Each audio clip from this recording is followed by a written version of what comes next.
Okay, folks, here we go. Guys, here we go. Let's have a good show. 1B, stand by. Okay, Yeah. Yacht, Yeah, take it. take it. And just take go it. right now. Go to camera 3. 3. Go to the gate. Perfect. Just like that. I'll just go ahead. Yeah, graphics 2 is going to be up for the first. Okay. Go right now. Go to camera 3. Go. Yep. Go to the gate. Perfect. Just like that. No music. I'm going to hand to Q, Sophie. Wait for it. Wait for it. Wait for it. On radio in the Canal Zone. All right, guys, mic check. Yep, go ready. Okay, Ricky, mic. Yep, I am ready. Wait for it. Wait for it. Willie, mic check. Yep, let's go. 1B, stand by. 10, 9, 8, 7, 6, 5, 4, 3, 2, 1, and we're live. Okay, and go for it, guys. All right, we are live. It is Friday night, September 27th. Happy hour at the Balboa Yacht Club. And you know what? I can't believe it's already the end of the month, man. And Monday's the last day of the month. And then, oh my God, we're already into October, into the fall season. So, but nonetheless, we're not there yet. We are still in the month of September. So let's enjoy it while we can. And yes, in here in Florida, broadcasting from the SCN Canal Zone studios in Tampa, Florida. Almost ground zero for a nasty hurricane last night, but thank God things turned out okay for myself. There was some Zonians out there I know that were impacted, so prayers to them that they can get everything hopefully close to back to normal. I know Bliss Morris has that awesome bed and breakfast out on the beach that got hit pretty good. Thank God they were okay. And, the upstairs, all the villas are still good. So if you got a reservation there, you're looking for a place to go, it's still there. But they had some reshaping of it. They had some awesome dunes, overlooking, out onto the beach, and they're gone, completely gone. They got washed out completely. So, again, hopefully the insurance takes care of all that stuff, and they got that downstairs pool area back to where it is, and it's an awesome bed and breakfast there. I know Johnny Hearn up in Hernando Beach, that area got hit really hard. There was a lot of deep flooding there. But anyhow, we're not going to do a weather show here. Ricky, how you doing, man? Happy Friday to you, man. Hey, happy Friday. Out here in California on our studios out here, our weather is pretty spectacular, which it normally is right around this time, moving into October. But anyway, thank you, everybody, once again for joining us on Friday. At our same time. I call it the same Bati time. And just like to start by saying that, thank you for being here. Willie and I, both born and raised in the Canal Zone, both card-carrying members of the Panama Canal Society, and both very grateful to bring you this show every Friday, happy hour at the Balboa Yacht Club. And for that, we'll toast our first drink to everybody out there. Thank you very much. Salute. Absolutely. Salute. One of many tonight, of course. One of many, of course, Willie. We are in the yacht club. I mean, holy we are at the yacht club. And look at us. We're on the bar. Both of us sitting at the bar. Yep. I love our view. What's up, Salim? Every Friday, guys, we bring you the latest as well as the historical stories and facts of our beloved Panama Canal. Our podcast is for our viewers to get Zonian news, Zonian updates from both Panama and the United States. We give you updates on the Canal Zone activities, such as reunions, which we have twice a year, Canal Zone picnics, which September is a big month for those, our Canal Zone golf tournaments, which, we have quite a few now, and of course, our Canal Zone birthdays. Monthly, we bring you a Canal Zone historical show with Dave Dahlstrom. We also do a Panama Canal update, monthly. And we actually bring you cruises through the actual locks of our Panama Canal with our very own Canal Zone pilot, Andrew Eftimides. We also try to bring you our way of life, our slang, our favorite sports, activities, music, etc. And more importantly than anything, Willie, is we have this incredible comment section. Very interactive and very informative. And to those viewers and those that participate, a welcoming and thank you cheers. Salute. Salute, Willie. Mm. You know, it's interesting. I have my Panama beer mug here. I've got the handle on this side so we can, of course, show off the Panama beer logo. Yeah. But my mic setup, I can't drink this way, so Okay, I well, gotta yeah. I gotta toast, and then I gotta do the whole hand switch here, switch over, and do the drink. But that's okay. Yeah, You know, we I like still, the one that goes on the table instead of the arm. yeah. Seems to This be in the one, way. it is. It is what it is. But You gotta nonetheless, do everything opposite, right? yeah, exactly. That's the way it is. We're like two little kids here, you know. So, but no, listen, we do have a great show. Again, in spite of the weather, and hopefully those of you guys up in Georgia, in the Atlanta area now, and in Tallahassee, that things turn out okay for you guys as well. But listen, that being said, we've got a great show tonight. Best way to, absolutely. You know what? I'm gonna toast to that one right there. Thank you, Tiernan. Absolutely. That is the best. Oh way to yeah, spend Friday for night. sure, man. Darren, thank you very much, guys. Thank you. Yeah, definitely. But This is you know, definitely we've our got, Canal's own way. Always toasting, cheering, you know, celebrando. now if I can only get a Panama beer source up here, then I'd actually have Panama beer to drink. But we make do with others. Yeah, like I said, during the Noriega days, we had Panama beer. Go figure, right? Noriega, Panamas. No Noriega, no Panama. Yeah, well, maybe who knows what else was coming in those cases, but nonetheless, it worked, right? We had beer up here, now we don't. So That's a good one. That's a good one. That's probably why they banned them. Who knows what was in those wood cases? yeah, I figured out. My God, what these cases of beer cost $10,000 each, man. Smell funny. You know, exactly. Dogs are always after this beer. What the heck's the matter with these people? So, but anyway, so look, great show tonight. You mentioned, you know, Captain Eftimitis. He's joining us tonight. We were supposed to have him last week, and we had some technical issues, but he's going to be here tonight. Really excited. We're going to talk about a transit through the Miraflores locks and everything involved with that. So that's going to be kind of fun. Get a different perspective on the whole canal operation. Nice right? perspective, yeah. A Zonian perspective. Well, we always knew that, you know, they got the locks and they're raised and all that good stuff. But really how all that works is, you know, it's not done by chance. It's very well choreographed.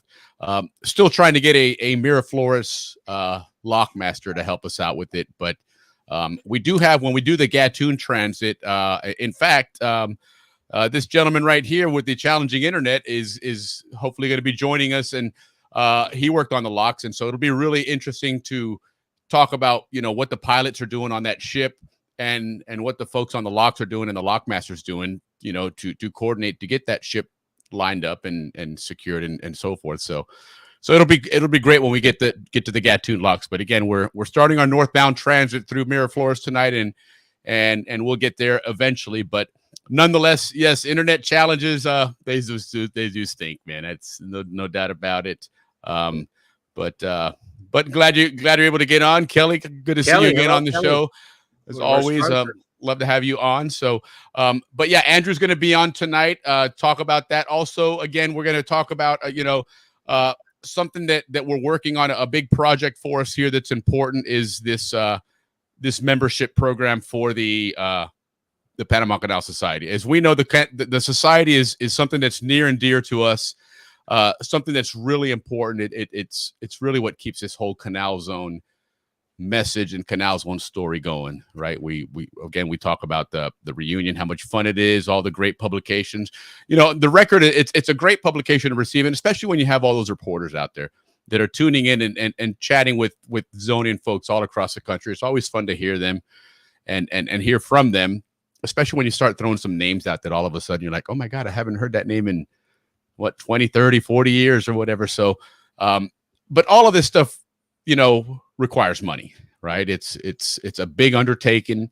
And so best way to help out with the society is to get your membership up to date, right? Renew your membership. Remember, Bill McLaughlin talked about it, you know, when he was on with his interview about the number of people that are part of the Panama Canal Society, even on the Facebook page, you know, 4,000, 5,000, 6,000 people on there. And yet we only have 2,000 members, you know, in the society itself. Same thing with, I think CZ Bratz has like 6,000 members in Facebook, you know. Panama Canal Zonians are one of those. Again, there's a ton of Zonians out there, and not all of them are have their membership of the society. So Come on, guys, go ahead and register. It helps them out. It keeps them funded so they can provide a lot of these awesome things. So what we've done is to help out here on the show is this membership drive of 100 memberships in 100 days, right? The gift of a membership. In today's world, $50 is not a lot to spend on a gift. You've probably already spent that on friends or family anyway for a gift. The holidays are coming up, birthdays. Heck, renew your own membership. You're going to spend the $50 to renew it. Go through this program, because if you haven't renewed in a while, there's that $10 processing fee. If you do it outside of the deadline, there's that $10 processing fee. Well, the society's decided to waive that for this program. So give that gift of membership, buy it for yourself, for a loved one. Heck, the Governor's Club is 5 years, buy that one, get yourself taken care of for the next 5 years. Don't worry about it after that, but help the society out, get involved in the society so you can really enjoy all of these things. I mean, heck, just $50 worth of beer on Saturday at the pool at the reunion it'll cover your membership there. So yeah.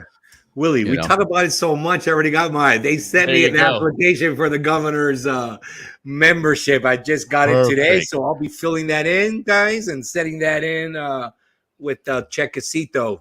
Absolutely. And when you make sure you mention on there that you're doing this through the Happy Hour at the Balboa Yacht Club program, so that you get that gift card that gift membership card that we have here. It's a really cool design. It has that iconic CZ Forever carved into Sosa Hill, when it looked like Sosa Hill without all those stupid trees. And then on the back of it, there's a lot of our sponsors that are on there. And these guys have done some good stuff for us, helping us out with this. And these guys are all Zonian owned businesses. So they really, support them, right? We're going to support all of our Zonian friends out there. Kelly Fenton, and actually it's Kelly and her daughter, Rachel Fenton. They're just absolutely incredible realtors. They know the realtor business inside out. So if you're looking for something here in the West Central Florida area, the Tampa Bay area in particular, this is where you need to go. They will absolutely take care of you. If you're looking for something down in Panama, they're your go-between with a bunch of realtors down there. So, and Kelly, we grew up with us down in Panama, so she knows the area well. If you know somebody that's not a Zonian that wants to look at moving down to Panama or purchase, real estate down in Panama, put them in touch with Kelly and at Compass Realty. They're going to definitely take care of them. Andrew Eftimitis is joining us tonight. He's also, in addition to being a Panama Canal pilot, he's a proprietor of Cascadas Lodge. And so he'll be joining us tonight to talk about the canal, but of course he's going to mention his lodge as well. Awesome bed and breakfast right in the heart of the canal zone, right behind the old police station up there on that Empire Road or Empire Street, I guess it was called. But great place, great cuisine. They got a spa, you name it. It's all right there. And again, it's right in the heart of Balboa. He also has Sea Panama, which is a charter company. They have three boats, right? One of them, I think, is 55 passengers, Ricky, is that correct, on that big catamaran? Cool. Yes. Yeah, really cool. And then even the smaller ones, up to like 8 people. So if you want to go out and do some fishing, some tours, these guys will take care of the partial canal transits. They'll take care of you. And now they're going to start regular service to Contador on weekends. So if you want to go down to the zone and then take a trip out to Contador for the day, go out in the morning ride, spend the day there, in the afternoon, turn around and come back. Great deal there. So we appreciate their sponsorship. Howler Monkey Sauce, those guys, I've been talking about them a lot. In fact, as we were doing show prep tonight with Ricky, I had my Amarillo here, which I love to use. I always make sure I have a bottle of that handy. It's absolutely great hot sauce. I've been talking about them before they became a sponsor. I mean, I really am a fan of that hot sauce. It does taste great. They've got 4 flavors. It's available on Amazon, or if you're in Florida here, go to Publix. They're on the shelves there in Publix. So, Willie, where do you put that mostly on? Sopa, what? Dude, I love hot sauce, so I'll put that on anything. One of my favorites, honestly, is put it on a chicken pot pie. Oof, that just elevates that, man. That is really great good stuff. Idea. There. Actually, I had chicken pot pie this week. Did you now? Yeah. Interesting. I haven't had it in years, but anyway. Right. All right, chicken pot pie. I like mine on when I make chicken soup. So out there, how do you guys use your hot sauce from Panama? Yeah, if you guys have tried the Howler Monkey Sauce, give us a shout out here and let us know how you try it and what you do with it. But for sure, man, it's good stuff. And they have 4 different flavors, so try them all out. Again, my favorite is that Amarillo, but or like Ricky would say, Amarillo. But it's good stuff, man. And then of course, Jerry Curtis and Panama Motocross Adventures. These guys have some really, really great adventures. Their showcase one is a ocean to ocean race. In fact, I have some video on it. In fact, let me play this video here. I'm gonna show some stuff here, and this is just some stuff I kind of threw together. So it's legit. It is a legit touring company. But yeah, these guys, listen, they've got a great event. I'll put it on afterwards. I gotta give these guys their proper due diligence here. But they're not taking the highway. This is totally off road. They're going Atlantic side, but they're headed west, and then they're going to go over the mountains and get out there towards probably out in Veraguas, in that area, I would assume. We're going to have them on next week. Actually, they'll be able to tell us about what the whole event is. But really well run, very professional. If you don't have a motorcycle, if you're not into motocross, they have four wheelers that you can use as well. Again, very well equipped, professional, very well sponsored. So it's not some event where you got just a bunch of guys getting together riding bikes. There's a lot of professionals supporting them, a lot of supporting staff.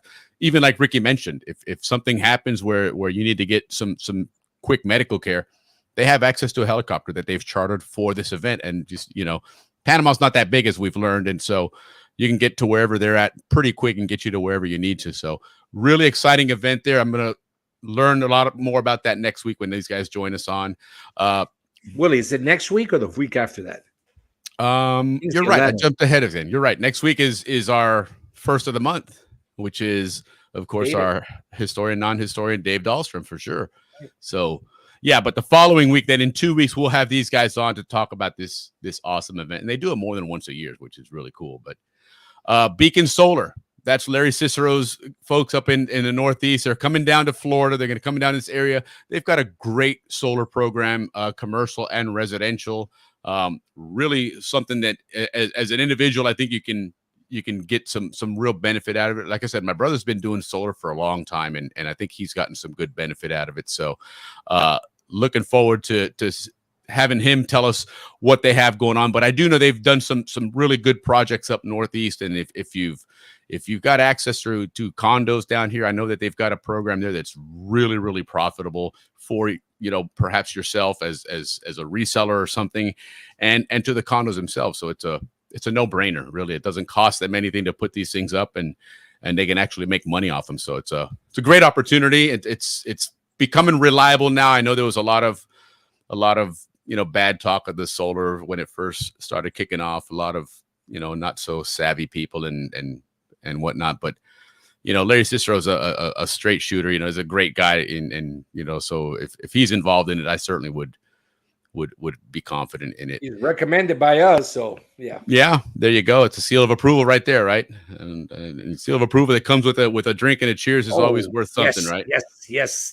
Yeah, we can't go more than 5-6 Guinness minutes tonight. Drink Guinness tonight, so deliciousness. Absolutely. I've got Coors Light. I'm taking it easy on the Coors Light, but nonetheless, I didn't get a chance to go out and get scotch. We had to buckle down for that hurricane, but the category 4, right? Listen, that thing was a big storm, man. It was, fortunately for us, it didn't do worse, because it could have been a lot worse coming up through Tampa Bay. But thank God, fingers crossed that the people up north didn't get too much damage on it. But that was a big storm, man. That was a nasty, nasty storm. So I don't think we're done. I know about storms. Yeah, you guys would get them all the time. Yeah. You guys were kind of like the test. They'll hit you guys first, and then we'll see if we get them or not. Yeah. That was pretty bad. And there's supposedly another one coming up, same path, because this one came from the Pacific, right? This one didn't come across. Yeah, this one did not come across the Atlantic and then work its way through the Caribbean. That's why the Caribbean never heard of it. This thing pretty much materialized as a weather system, came over Central America, and next thing you know, it got into that warm water and did its thing. Wow. Yeah, and there's one right behind it following the same path. So okay. Yeah, hopefully it won't do the same thing, but nonetheless, these guys are somebody in that country didn't forward those emails 25 times. There you go. That's what it was. You know what they say. It's funny. They mentioned that Tampa Bay, there's apparently a legend that there's some burial grounds here for some Native American tribes, and something to do with something that we're protected from hurricanes, supposedly. I don't Got know. it. Hey, there's a Zonian out there called Jimmy Church that probably knows about that. We got to bring Jimmy Church on our podcast. See what he has to say about that, because he'd be the person to know. Yeah, absolutely. No, we should have him on. That would be a cool show. That'd be interesting to hear what he has to say. Yeah. I'll talk to him. Kelly's good friends with him too. We might need Kelly to pull some palanca and get him on the show. But we'll talk about him later on. Who Jimmy Church is. Good guy. That would be fun. That would be fun. But anyway, let's continue to give our sponsors love here. Al Sprague, Panama Arts. These guys are fantastic. Al Sprague well. These guys are a legend. In Panama in the Canal Zone, and he really is a legend in Panama as well. He's very well recognized by the Panamanian government for many years as that representative of Panama through his art, and then Al Sprague, or PanamaArts.com. These guys got, great paintings there and stuff, but they've got other things, the tote bags, the tumblers, scarves, a lot of different things, towels. So check them out. It is, again, the holiday season's around the corner, guys. October starts in 4 days.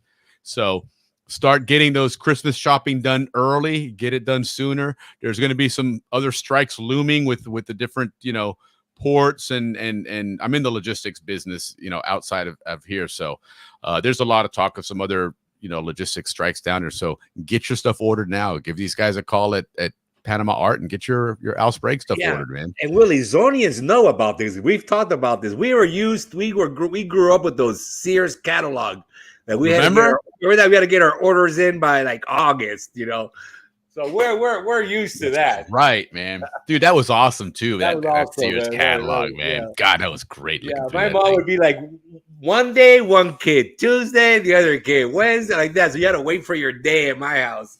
And believe me, Lourdes wouldn't share, like, here, let me show you what's on the catalog. No. You had to wait for your day. Yeah, man. It was really cool though, man. That just brought back some memories there when you brought that one up. That was cool, But nonetheless, get your holiday shopping, and if you don't shop at PanamaArt.com, go to Zonian Life, our other sponsor. This is Bruce Bateman's outfit. These guys have been around for a long time. Give these guys a shout. They've got a lot of cool gear out there, not just shirts, but they've got a lot of other cool items. Just check them out. A lot of very clever designs, right? They've done some stuff there that's got some fun artwork. It's all Zonian based. Everything about it is Zonian based. And again, these guys have been taking care of Zonians for a long time, keeping that story going. So give them a visit and order some stuff there. Same thing again. We're in that holiday season, man. So get those things purchased. However, before you do that, get your society membership renewed. Go to the society website, give them a call, get your membership renewed. Just mention that you want to take part in the Balboa Yacht Club promotion. You'll get this cool collector's card. Take advantage of all the QR codes for all our supporters out there, our sponsors, and give them some love as well, and take advantage of hopefully some really cool things they're gonna give you for being a supporter. So take care of those guys. And yeah, Sherry, solar is awesome, man. It's good stuff. If you can get that on your RV for sure. Most HOAs don't allow you to have solar, except when they can make a buck off of it.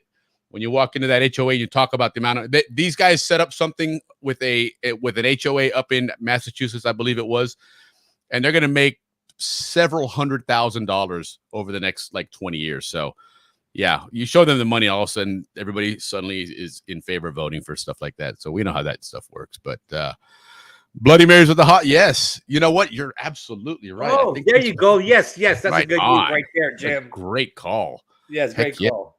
Yeah, for sure. We'll have to try it. I'm going to have a Bloody Mary next Friday. It'll be Bloody Mary Friday. Everybody have a Bloody Mary Friday next week, right? That's what we're going to bring to the table on Friday. So didn't expect us. See, this is the thing, Rich, and I appreciate that. But you know what? Happy at the Balboa Yacht Club.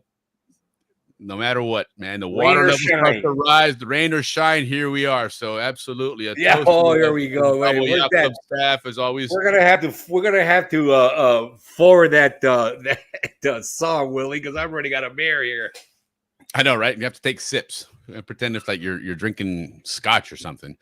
But so yes, Rich, yeah, we are definitely here every Friday. We'll figure it out somehow. You know, I'll get on my phone somewhere and stream from some crazy location one of these days. But nonetheless, what else? Who else do we have on here saying hello? Yeah, membership is important. Absolutely. You're absolutely right, guys. This is what keeps this Canal Zone story going, right? And it's not just the reunions. It certainly is front and center. It's not just the Canal record. Awesome publication. A lot of great information in there. In fact, you know, the one at the end of the year or the beginning of the year has the membership list on it, right? Which is really cool. There's people on there you haven't, you know, that probably aren't on social media. Reach out to them via email or something. You get everybody's email, which is really cool. But there's also a lot of great information. There's a lot of great legislative information. A lot of our members here are retirees.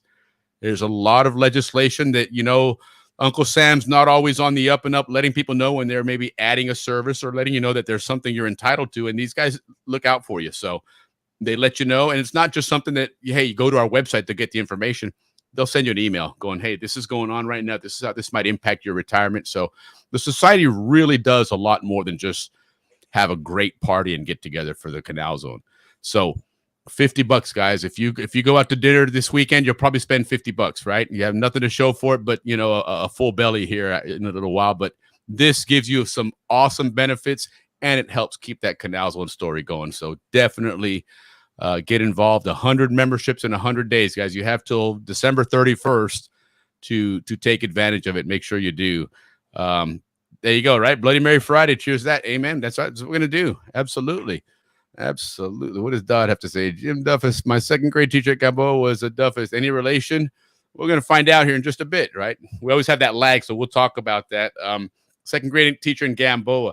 You know, they say that Gamboa is the one township in the zone that has remained unchanged quite a bit from what it was, you know, during Canal Zone times compared to the other ones. I don't know how true that is, but that would be interesting. That was always one of those places I think we've talked about it before. If there was a place that you wanted to live that you didn't, Gamboa was one of those kind of cool places, right? You know. Okay, so that was Jim Duffus' mom was your teacher in second grade. Right on. Yeah. And you know what? They had good kids out there too. You know, very athletic. They were like, you know, the better Boy Scouts. They were the better paddlers. There was just something about those Gamboa kids. I think Gamboa is like the Old West. You know. Yeah. Everybody else was from New England, you know, back in the day, and you had the people that lived out west, and that was to us as Gamboa, I think, in some ways. Yeah. You kind of looked at it as a little bit tough kids. Yeah, a little bit more gritty and tough. Exactly. Yeah, that was you know, absolutely. Or sister-in-law. There you go. Okay, cool.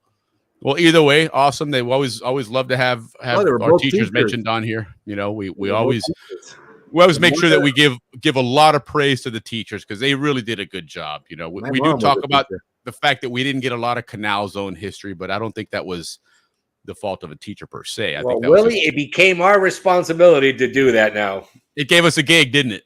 Gave us a gig. Yeah, for sure. But anyhow, guys, so for sure, help out with the society. Get involved. $50. Help us with this goal of reaching 100 memberships in 100 days for sure.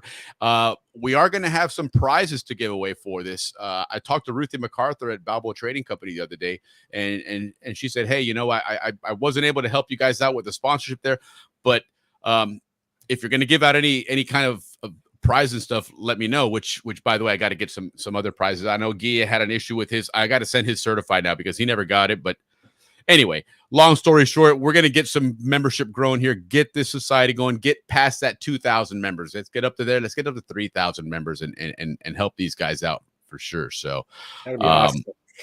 But anyhow, enough on the Bochin shit on the membership. Getting ahead of myself. But the membership is important. Yeah, it takes a little time to get through it, but Willie, it's so important. These people are they help us out, you know, they help us put this show together. And no, they do a lot. They help a lot of Zonians out, right? Yeah, that 10 minutes, whatever we spent, well spent. Well, and listen, I mean, just look at how much fun we had at the reunion. What a blast that is. And the amount of work that it takes to do that, the cost and everything involved. You know, these guys are already starting to plan next year's reunion, and we're just in September now. So, you know, get involved, guys. Give these guys, you know, some help and help yourselves. Join and get that membership in there. Give it to one of your friends or family. right? Dupree, love Gamboa. Just went down and spent the night at the Rainforest Resort. Right on. Yep. Frank worked at the Gamboa Penitentiary. Yep. That's right. He did work there. Yeah, we love to talk to a lot. Again, we're working on that. I think Leaf asked about it as well when we're doing the Canal Zone Police show. We're working on it. We had some meetings. We were scheduled to have some more meetings this week, but the storm kind of put some wonkiness on those plans. But we're definitely gonna keep that going here. We had a great meeting last weekend. Had Kenny Gall on, had George Cotton on, had my dad on. We were just talking about a couple of interesting things. You know, some procedures that they had. You know, as far as like patrols, how many people in the car, and how they did all that stuff. So it was cool. It was cool to learn the makeup of it, right? If you ever talk to a police officer, a Canal Zone police officer, they tell you, "Oh yeah, I worked with so and so. They were in my platoon." And you're like, "Well, what are platoons? What was that?" You know. So they explained the whole makeup of how that was structured. It was cool to learn. So excited to have more of that on. So stay tuned, Leaf and everybody else. We are working on that and getting it ready to roll out here soon. Yeah, we got a bit busy schedule for the next couple of months. Yeah, we are definitely going to give updates. Yvonne, haven't had a chance to do it. I've got some work with the society on that, and yeah, we definitely want to keep a rolling track of who these guys Kelly. are. Maybe Kelly can help us get to that info. Yeah. Other than that, Malia will probably not Malia. God, what's her name? I apologize. I'm forgetting again. Malin. She'll probably be the one. Malin. Be the one that can get that information for us. Yeah, there you go. See, I think my dad was platoon D. He may have said. I think it was up to D. They mentioned A, B, C, and D were the different platoons they had. So, but it was cool. It was, stay tuned. We're going to learn all that stuff. We're going to learn about the different beats, who was where, when, and we learned how they got out there, right? It was, there was always coverage, right? The zone never went unprotected. So, most cops were on the walking beats, and then you had a couple of supervisors that drove around in the cars, to support the different beats.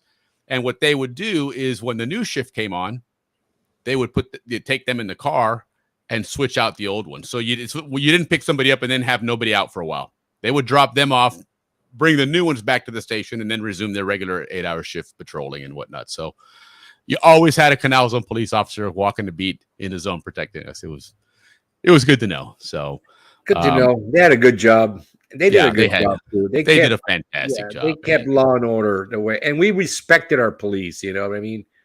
Yeah. Yeah. Well, they did a lot of stuff outside of the police work. They did a lot of stuff with the Boy Scouts, a lot of stuff with sports. I know baseball, they had a team. Police had a team in Farm League and Little League, and look at all our coaches in football and Rams. I mean, half of my coaching staff was Canal Zone police at one time or another. And so they were definitely very involved in the community. It wasn't just wearing a badge and patrolling. They really, helped keep the community a positive place to live. So thank you, Canal Zone Police, for that. And looking forward to hearing your story. But anyhow, Ricky, let's take it away. Let me turn on this light. Right. We're coming to the good stuff now. Yeah, absolutely. So let's go to Ricky's favorite segment here and his favorite intro of all with the elbow.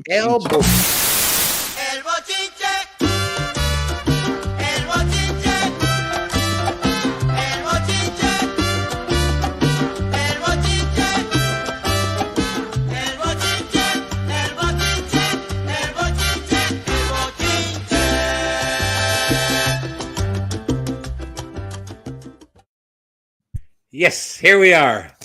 All right, we're going to make it short, quick, brief. And that's like a big stack of papers you had there, man. God almighty. No, 7 sheets. Well, listen, we're going to start this front and back too, probably. Segment. Yeah, we're going to start this Bochincha segment. First, we take a drink to wet the whistle. No, that's like a warning. You know what? It's because this whole Canal Zone golf tournament thing, Willie, it's been on my mind for so much. Look, guys. The Zonians that I know of, we have 7 golf tournaments, but we need a little bit more information to get this idea that Willie and I are starting to come up with. Because truly, there's 7 golf tournaments or more a year that are sponsored by Zonians. In January, we're going to have the Canal Zone reunion at Summit. I think it's Reyes and somebody else tournament. Yeah, actually. Well, go ahead. I'll bring it up later because that February, for the first 2 of the year are in Panama. January for the Canal Zone reunion. February for the Super Bowl weekend in Coronado, Dave Bishop and John Cronin throw that one, well attended. Then Tampa has one following that. We haven't got the dates yet, but we're kind of working on that. Called a Saddlebrook Resort Tournament. A lot of Zonians from Florida playing that.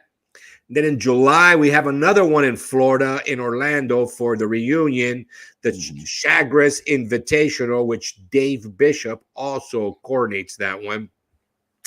That's followed by one in Dallas, Texas, but I don't have the perfect date, but I know Bob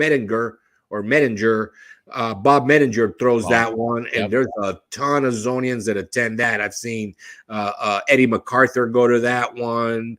That age group seem to go to that golf tournament. And then John Duffus, who's been on the show tonight, he has one in Oregon. Jim. Sorry. Oh no, in June, not John. In June, Duffus has a West Coast tournament, which he had it in Oregon last, but I also understand he has them in Washington State. Correct. And then in October, coming up, I believe is next weekend, Duffus also has another one in Arkansas. So, Willie, that's 7 that we know of well attended. So we're thinking, Willie and I are thinking that, we're going to come up with something where at the end of at the reunion or something like that, we'll have an award, a Balboa Yacht Club award to whoever, wins the tournament based on these 7 tournaments. So something like that's coming up, guys, for the Canal Zone. There's something there, man. There's something we could do there. We'll figure some way to do it. Something there that we can sync together, fuse into a Zonian thing. So speaking of Texas Zonians and Bob Medinger, he has a big mini reunion the 28th, which is, I believe, tomorrow. Oh, right on. In New Braunfels, Texas. All right. In Landa Park, Pavilion number 16.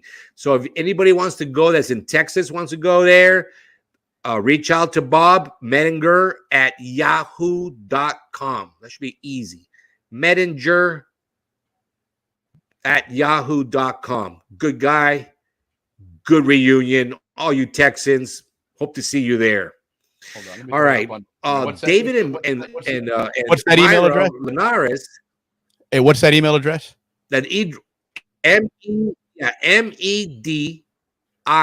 @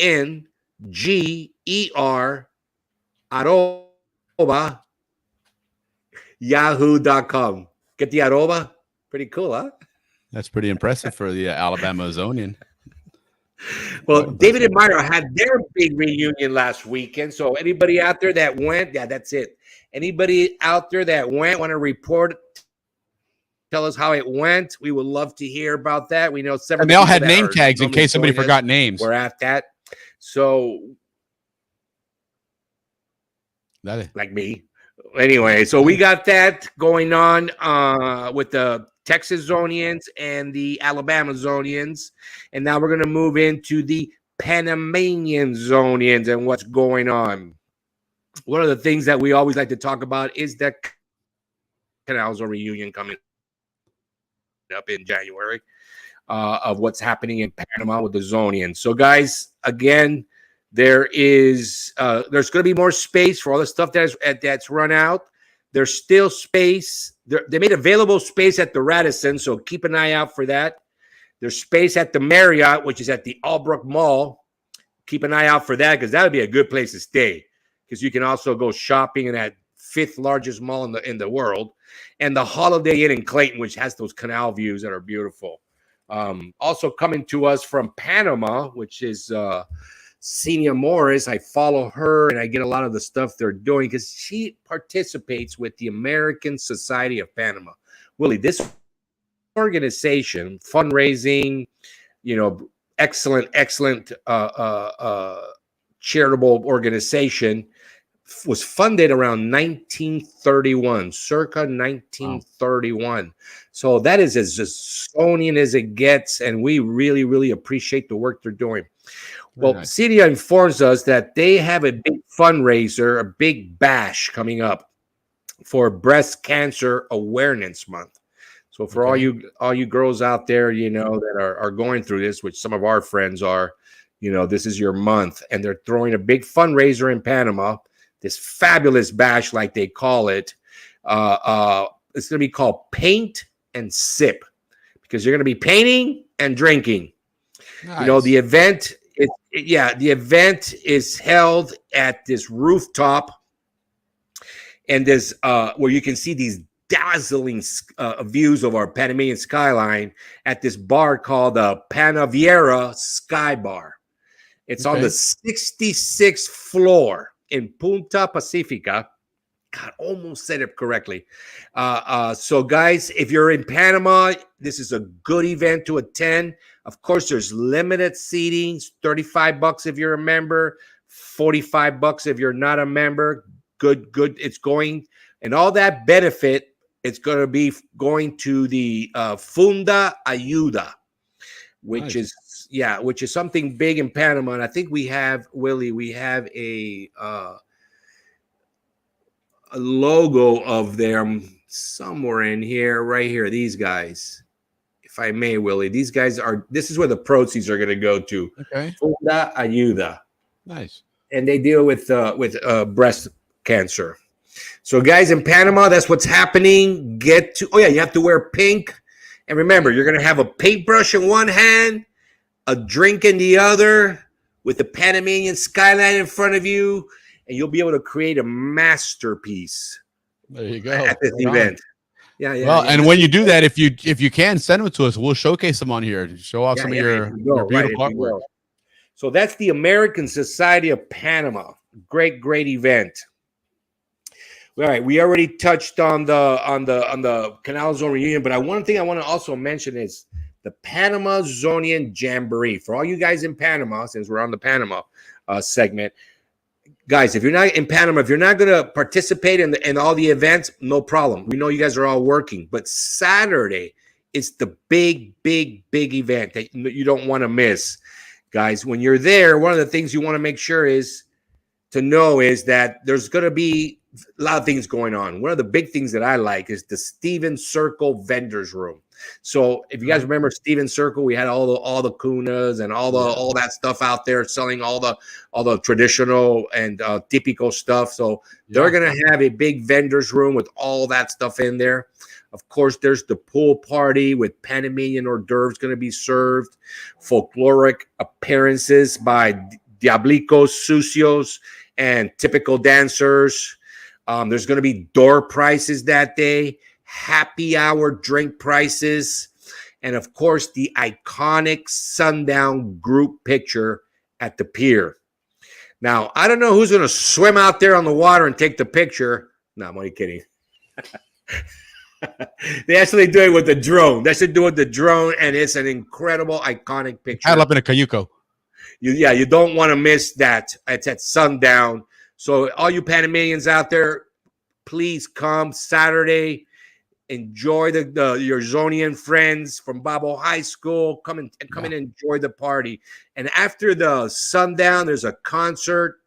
There's going to be a Panamanian murga, carnival murga. It's going to be an all-day event that you do not want to miss. It is going to be the highlight. Right on. Hey, a couple other things real quick that Alex just messaged me about to bring up. There's still space on the Friday night Chiva, which makes a nostalgic run up and back the causeway with views of the canal and the city lights, which is really awesome. If you haven't been to Panama in a long time, the city lights, it's amazing what that city has been transformed into. So there's still some space on there. Make sure you check that out. Make sure, remember, Mi Eventos, we'll post it up here on the banner here. Ricky, if you can post it up there real quick. They're going then into Balboa, El Prado, a stop at Gothels, and photos on the admin, all lit up, which again is very beautiful to see at night. You guys and passengers are all lit up too, of course. It is Willie, that's not in there. I don't see it, Willie. Okay, I'll pull it up. I'll find it in there, and if not, I'll post it up anyway. But then through Albrook, Los Rios, Corzal, Clayton, Pedro Miguel, viewing spots for photos and the reunion. Returned by way of Magoo's Fish to Taco and ends up back at the Radisson Hotel. So that sounds like a really, really fun Friday night trip. Of course, you'll might have to have your phones on so you can watch Happy Hour at the Balboa Yacht Club. But nonetheless, that sounds like a good time. Tell us how it's going. Yeah, exactly. Let our viewers chime in. know Maybe we'll what's throw going you on on. the air for everybody else to see. So, also the Zonian Golf, they're starting to ramp up. So, get in the tournament while you can. We expect it to reach capacity 72 golfers. So definitely get all involved. those tournaments are attended like that. 7 that we know of. 72 golfers. Yeah. That's Well, golf has always been big in the zone, man. People love to golf. That is absolutely true. I mean, we only have how many courses? 6, 7, right, in the zone. Right. So, this one's going to be at the historic and majestic natural wonder of Horoko Golf Course. Toucans, caracara, hawks, sloths, snakes, caiman, ducks, tropical birds, all around you while you look for your lost ball. Ships passing by the jungle. On the high hills of the front nine, you can see Balboa Harbor and Bridge of the Americas. Spectacular morning of golf and all kinds of awards and prizes. 4th annual Ray Squared Golf Scramble. So definitely check it out, guys. They are starting to fill up. So get on the Mi Eventos site here. I'm going to go ahead and pull it up here on the Facebook page in just a moment, and we'll share it in the chat there. But anyhow, back to you there, Ricky. I just wanted to chime that in. Yeah, no, good stuff. Listen, next we're going to go into sports, and I'm bringing this up because this is something major that happened this weekend. I mean, this week in Major League Baseball. First, it's the last week before the playoffs. So I hope all your guys' teams got into the playoffs. We know in the American League, we know the ex-Indians, now known as the Guardians, are in. The Yankees are in. Astros, Orioles are in. Battling it out will be the Royals and the Tigers. I think they're both going to get in. And then the Twins and the Mariners are the ones that are battling for the last spot. On the National League, we got the Brewers got in, the Phillies, Dodgers, Padres, Diamondbacks. Those guys are in. And the Mets and the Braves are battling the last spot. But more than anything, just, want to mention that there's only 5 players that have ever made it to the 40-40 club. That means 40 home runs, 40 stolen bases in one season. That's an amazing thing, guys. Only Jose Canseco, Barry Bonds, Alfonso Soriano, Ronald Acuna Jr. recently, and Shohei Ohtani. But Shohei has gone one step ahead, and he's the sole member of the 50-50 club. So guys out there, any chance you get to watch this Japanese sensation play baseball, it's the equivalent, okay, regardless of how you feel about this, of watching Babe Ruth playing ball right now.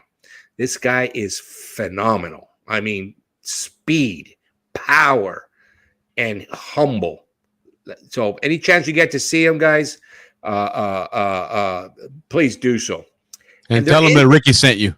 Tell him Ricky sent it. And there is a Guardian or Indians, however you guys want to call that Cleveland team, that a couple of days ago was 3 home runs away from joining the 40-40 club. Hi, Jill. And his name is Jose Ramirez, another Latino. So there's like, out of the 5 that are in, 3 are Latinos, 1 Japanese, 1 American. And the 6th one coming in will be a Latino. So the Latinos are doing pretty good in baseball. So Willie, this should bring you to a story that it's dear to you. Yeah, absolutely. A friend of yours that we're looking to get on. Absolutely, and actually he messaged me back last week and said he's more than happy to join us, so that's going to be exciting. But Rudy Waller has, he's well known for his motocross, and guys, he's an amazing motocross rider, very accomplished.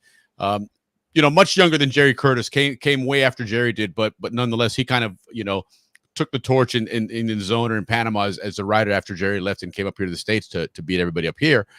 But lately, Rudy has been involved in bringing and growing youth baseball in El Valle, in that region, and he's been doing a lot of known for baseball, Right, exactly. That's the other thing about it. It's just but he's really put his heart and soul into this. It's amazing what he's done there. He's put a lot of his time and money into it. He's had a couple people from the States here. I think Johnny Hearn helped him out and brought in quite a bit of equipment and whatnot. But, really, really cool stuff. So recently in Dominican Republic, they had a youth baseball tournament. And he was able to take his team from El Valle, which, again, they're just started.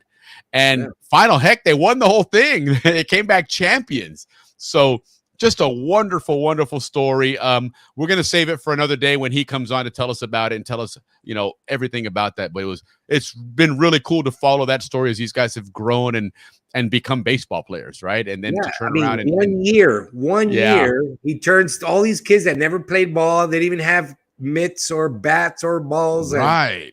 Turn them into champions. That's gonna be a good story, guys. So good for our viewers. Great story. Get to meet Rudy Waller, and he's very, very, very frank. Oh, all right, Mr. Hey, Frank, great to see you. Absolutely, love to have you on. He's also a police. So Frank, we're working on a Canal Zone Police show. Would love to have you on to tell your stories of being involved there for sure. So I will be in touch, or I'll reach out to Dodd or Jill and see if we can make that happen. But yeah, absolutely great story. Great guy, Rudy Waller. Just it was so fun to see that story when he's been doing it, and now to have that actually come to fruition and have these kids actually become champions and show that, what all it takes is hard work, man, and like perseverance. Like the movie we grew up with, the Bad News Bears. Remember those, the Bad News Bears? Yes. Same thing, exact storyline. Beautiful. Right on. Good for you. What's up, Frank? All right, Rudy's the man. We're gonna have him on. All right, let's keep on going. We're gonna move into the political part now, guys, but the easy political part. I shouldn't even call it that. What it is that we like to talk about our president and we like to talk about our mayor because they're so pro-U.S. and we like everything they do. We're going to change that to government affairs. How about that? Government affairs, or otherwise we'll scare people away. Panama relations. That's better. That'll work. Yeah, we can do that. Canal Zone Panama relations, because to us that is the most important thing for this show is to promote that brotherhood and that fusion of our traditions and our culture and our ways. Our president was on CNN this week. Our president was all over the place, especially here in the U.S. First, he was on CNN and he spoke perfect Panamanian English. Nice. Very fluid, very clear, with that one-of-a-kind accent that we love. So for that was kudos right off the bat, right on, President. Then he was also in New York for the new UN General Assembly where all the presidents go and talk once a year. So he went and did his thing, and he was talking a lot about immigration. Telling the United States that your border doesn't start in Texas. Your border starts in Panama. Right on. Which is true. So that was a good statement by him. Heck yeah. And he talked about immigration because, he's kind of taking the lead on these, 7 million Venezuelans that have emigrated. Listen, United Nations, he called them out on it. And he says, look, it's all about, protecting everybody. And there's 7 million people having to emigrate and you don't say anything, So he called them out on it. So that was really, really, really important for a small country like Panama to take that kind of role. He also talked about climate. And the reason why he spoke about it was Panama is a net zero carbon country. Okay. Mostly because, we protect our forests and we have all these national parks. And until I saw that, I had no idea how huge that is to Panama as a country to be a net zero carbon country. So cheers, Panama, to that, and cheers for our president bringing that up. Right on. Salute. At the United Nations. Now, let me tell you why he brought that. He talked about that. Maybe not my opinion. Panama gets always put in these blacklists. Okay, so at one point, this or that, we deserved it. But there seems to be a prolonging issue with keeping us, even though Panama has changed all their banking laws. And, they've bent over backwards to get out of these blacklists. But there's 2 countries that love to put us in the blacklist, France and Colombia.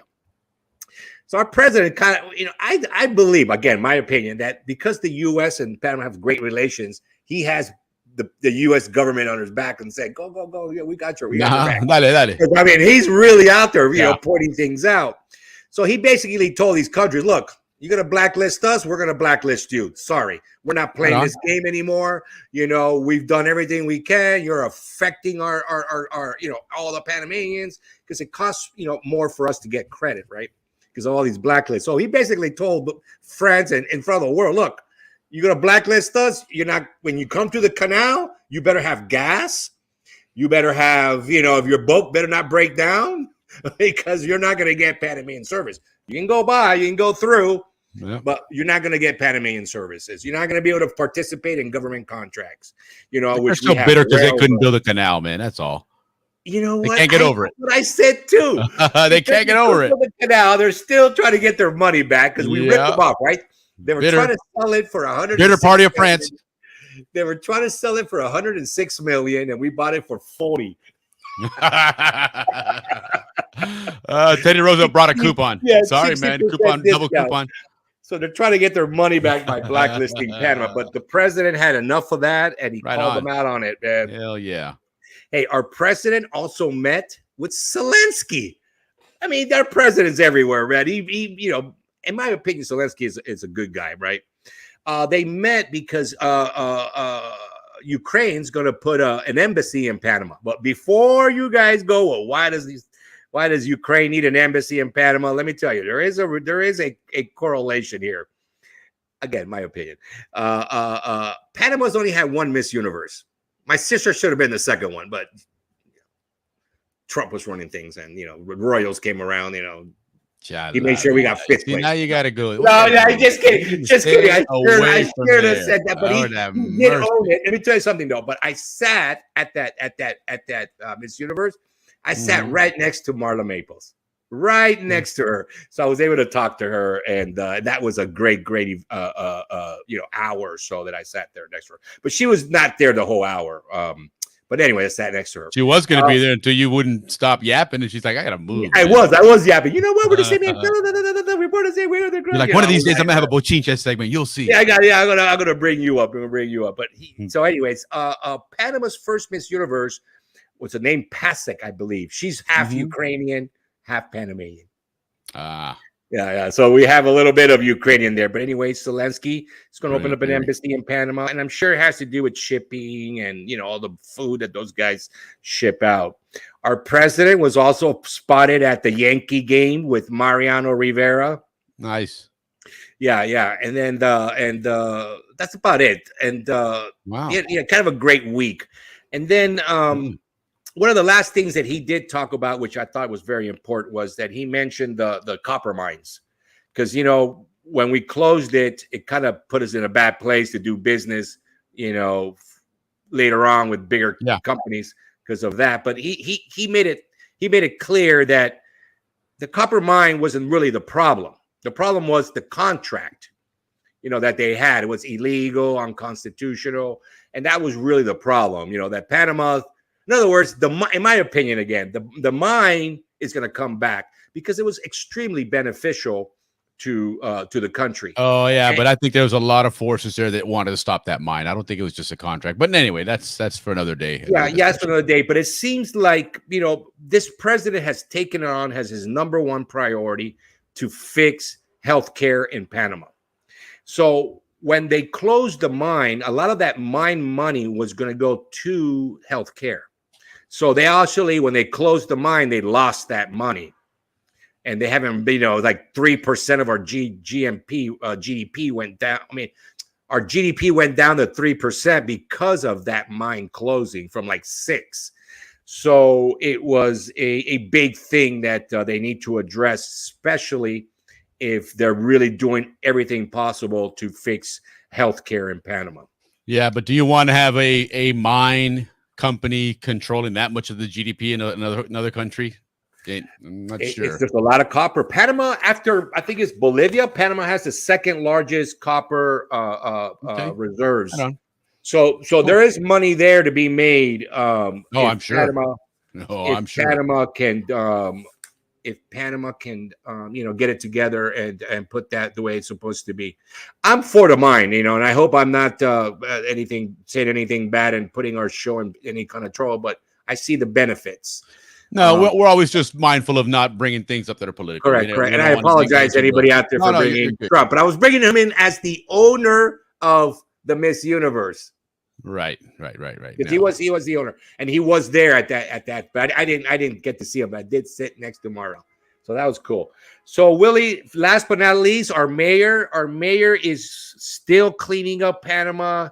He's, he is inspiring a tremendous amount of young Panamanians to get involved, to study electronics, computer, because remember, Panama, Colombia, and Costa Rica are the only countries that the U.S. has allowed to produce microchips for the U.S. economy.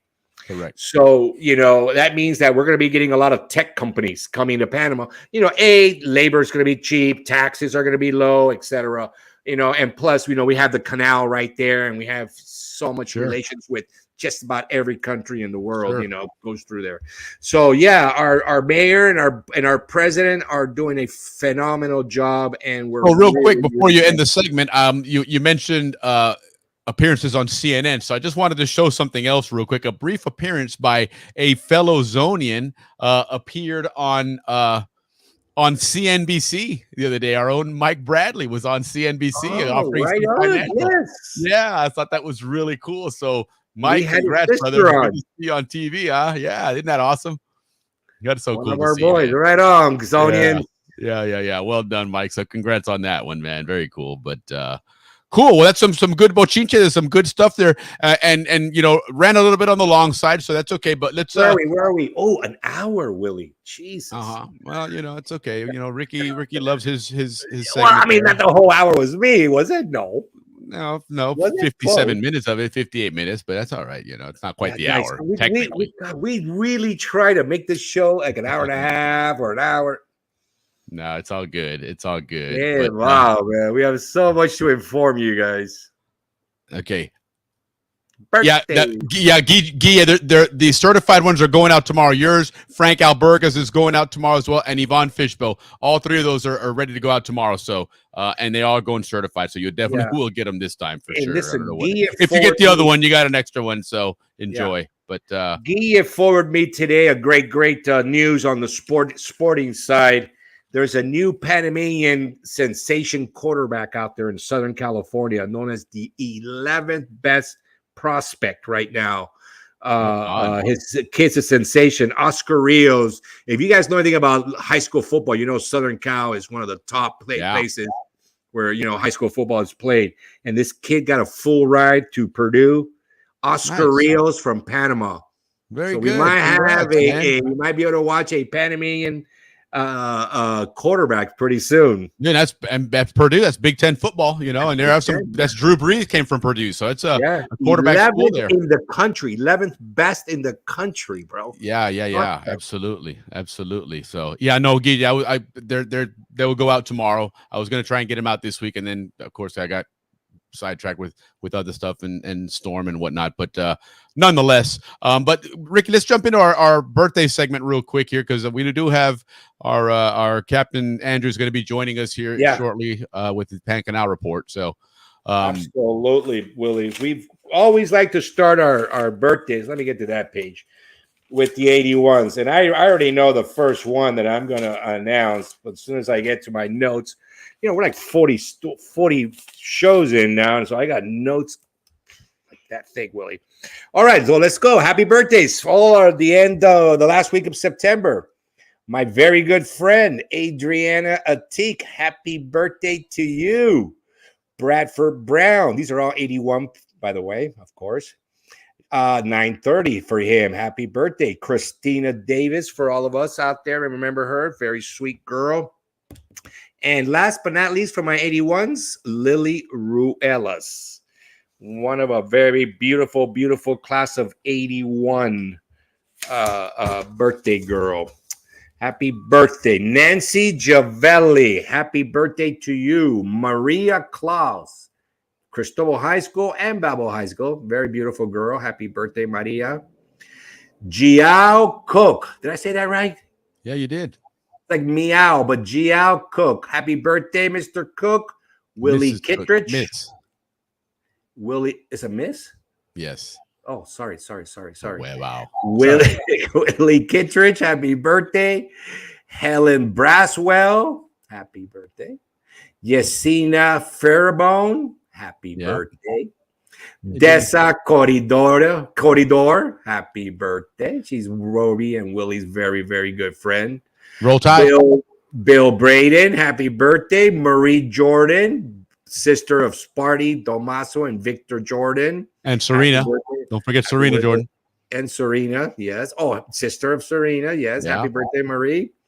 Andrew Whitlock, speaking of Gamboans, he's a Gamboan, tough kid, very good football player, paddler, everything. Andrew. And his little brother is going to be doing a segment with us here pretty soon. John Corrigan, my brother John and I have been neighbors since day one. Nice. Ken Underwood, by the way, John, thank you for everything. You're a good guy, John. Ken Underwood, Terry Densmore. I believe she's the sister of one of the Densmores. That's always Gary Densmore is always on with us. Mechi Fuller, happy birthday to her. And last but not least, Wendy Higley Oliver. Yes, happy birthday. Yep. And again, if we missed anybody, we don't mean to do that, but happy birthday to everybody in the Canal Zone. If you had a birthday this week and we didn't celebrate it or didn't mention it on here, we certainly are going to wish you a happy birthday as well. But let's go ahead and send everybody off with the happy birthday, with the new happy birthday song. Check this one out.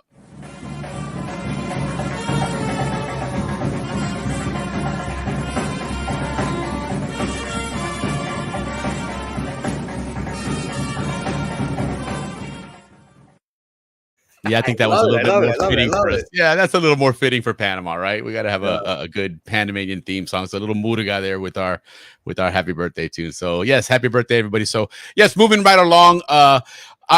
We were going to do our Made in Panama segment, but we have ran long here, and we've got a really good segment coming up here with Captain Andrew Eftimitis. So stay tuned, guys. This is your chance to go get your refill real quick.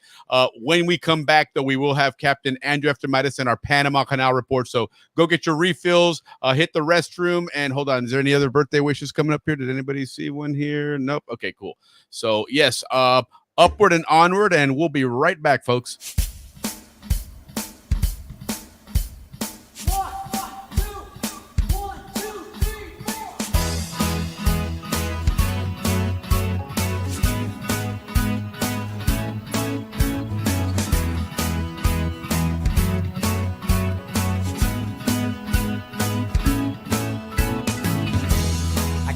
Get up, get out, get somewhere over the bridge, go south to nowhere. The water there is clear, it's singing out to me. I hear it, tell me, can you hear it calling?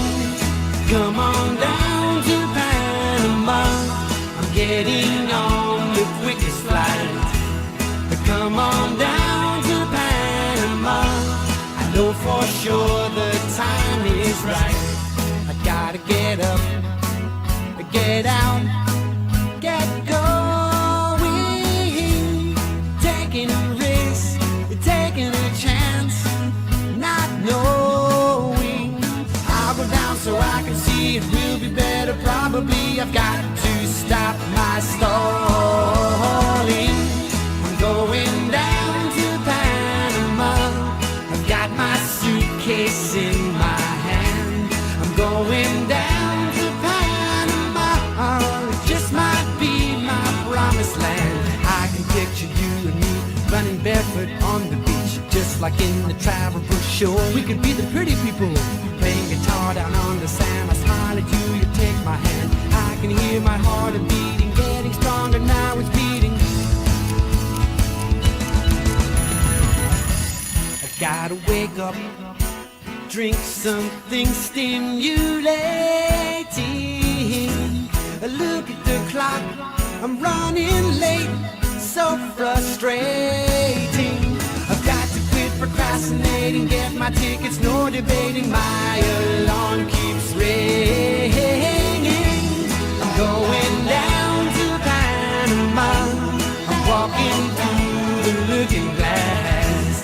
Going down to Panama, I'll get the car, I'll buy the gas. Get on a bus, go to work, go somewhere. same signs, I see the same cars. I'm nowhere.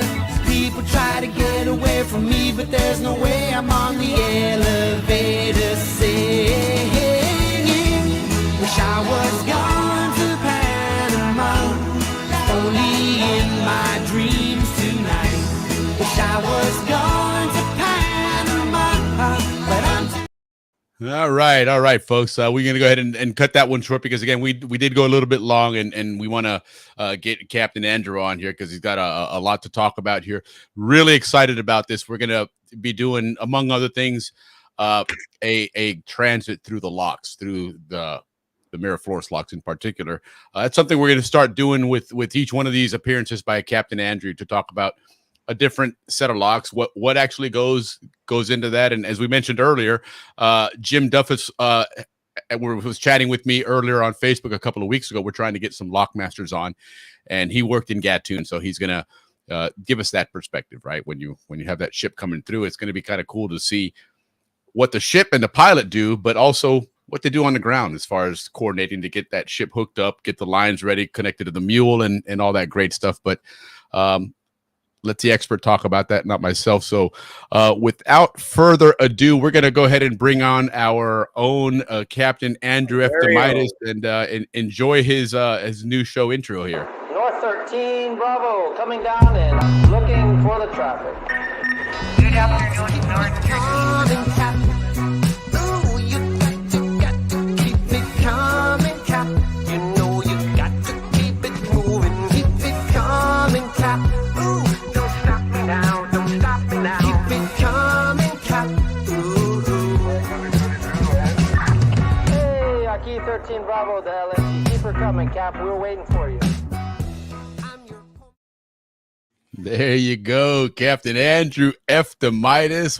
Welcome to Happy Hour at the Balboa Yacht Club. We're getting used to spotting this place on TV, whether it's a cookout or getting together. But yes, Cheers, and absolutely, salute, Capitan. Welcome to the show. Good to have you on, man. What's going on, Andrew? Good to be here. Good to be a part of it all. Thanks for including me in here. Love you guys. Love what you're doing. And there's a good way to keep the memory going. And if you don't mind, I'll follow up with a little bit of things that Ricky did a great job bringing up the reunion coming up in January. Just a couple other things that are going on in that reunion, and I can't speak just volumes of praise for Alex that he's done to coordinate this. And the volunteers. We have a good set of volunteers that are helping with all the events, and it's amazing. Everybody getting together down there by the yacht club to talk about organizational process of this reunion. It's going to be great. We have we're participating from our end here at Cascadas, which I think we might have 1 or 2 rooms available for that window. So check out our website for that. But some other events that we had going on is we have a partial transit of the canal, and we're looking that the first part northbound is sold out, but we're looking about putting a southbound leg. So if people are interested, I'm sure we'd like to hear about it, and just write to the website or talk to Alex or any of the members that you know that are involved. We also have a new event on one of our boats is out to Toboga. And Toboga is going to become the latest and greatest new place to go in Panama with this new government. I understand they're going to be investing a lot of money in Toboga and hopefully attracting some investors for touristic opportunities. A lot of things going down here in Panama. In the future, I've heard of stories of investments in Toboga, Casco Viejo, Ancon Hill, and I'm not sure if this is true or not. They're talking about a cable car, maybe on the Panama side, going up to the top of the hill. It could be a rumor. It could have been I dreamt it or I heard it. No. We spoke about that a couple of weeks ago. The mayor is hot behind that to go through Ancon Hill, right? Andrew, is that the same one? Right. I just heard that recently, so I wasn't sure if I was making it up or No, I no, did no, hear no. it. It was big. Myers behind that. Yeah, I mean, that's a beautiful. If they do it right, it can be a fantastic tourist attraction. And imagine just like I would put like an old town market up there where little booths and restaurants where you can just walk once you get up there with like a kind of like a not the exact but like a Santorini type of thing where you're on the cliff looking over. What a beautiful view and sunset or sunrise in this case. It's going to Yeah, be last week we neat. spoke about that hill, and the original intent was for viewing, enemy ships coming into Panama. Yeah, because of the vantage point. Yeah, because Oh of the yeah. advantage. Yeah. That we were talking earlier today, me and Will, about the defense of the canal, and there's a lot of history in there. I'm not. I've heard a lot of stories, and of course, Ancon Hill played a role. Flamenco played a role. Toboga had a lookout post, and as far out as Elefantes, which is a small island out in the Perlas, they had a lookout station there. There were runways, small bases out at San Jose. If you ever had a chance to go out to San Jose, they do have a night tour, I believe, of the former base, and you can see the old commissary, the old chapel, and they had a pretty decent runway out there, which they still use, about a mile long. But anyway, that's a whole nother segment. For everybody out there for today's episode, as I mentioned to Will, I encourage everybody to ask questions. If you're not sure about today, like Will said, we're going to be taking a step-by-step through Miraflores locks. I tried to get out there today to get some fresh video, but the traffic was just I couldn't. I had to turn around. The traffic was bad. Well, but he also traffic or vehicle traffic. No, vehicle traffic. And here's the funny part, because he pulled over on the side of the road somewhere, I think just past Clayton, if I'm not mistaken, and then he crossed the street there, across the railroad tracks. We were looking for some of those smoke pots that they were going to use during World War II in the event of an attack from the Japanese, more than likely, that they'd be able to obscure the area so they wouldn't be able to see the locks and hit the targets. If World War II, you certainly weren't firing missiles and radars and all that good stuff. So we couldn't find any, but he pointed out that he was able to bypass a lot of traffic because there's a road right next in between Gaylord Highway and the canal. There's a road that runs all the way from Diablo to Gamboa. And I'm like, wow, I don't remember that. He's like, no, that was put in afterwards. That was what Panama's doing. So because there's so much traffic there now, in the event of having to suddenly, if Andrew has to get to Gamboa for something, remember like when the Gamboa Bridge accident, with the ship, he was port captain at the time, so he had to get out there right away. And with this traffic, hell, you might be an hour and a half away from that place. So they have this road that is only for the Panama Canal Commission, or the AACP or whatever it's called now, to get back and forth. I thought that was really cool, man. But, really? I never heard of that. Where? No, I didn't either until he pointed it out. He actually had his phone live. Yeah, this road runs from if you leave the pilot station in Diablo, instead of going through Diablo, you make a left and you go through the old past the spinning club, back behind Corzal, all through that back road where I don't even know how to describe that. Well, you'll first go through the sheds. You first go through that area. And then that road connects to the back gate of Corzal West. Does everybody know Corzal? The PX. Okay. Right. Oh, yeah. Yes. Oh, right. Where the alligators lived. But there's a lot more to Corzal West than you can imagine. On the shore side, there is there's an old ballpark. There's several ballparks back there that are still there. and there's some housing that is phenomenal housing, and there's a kind of like a junkyard back there that the canal uses. Anyways, the road curves around through the PX, and then we grab another road that's parallel to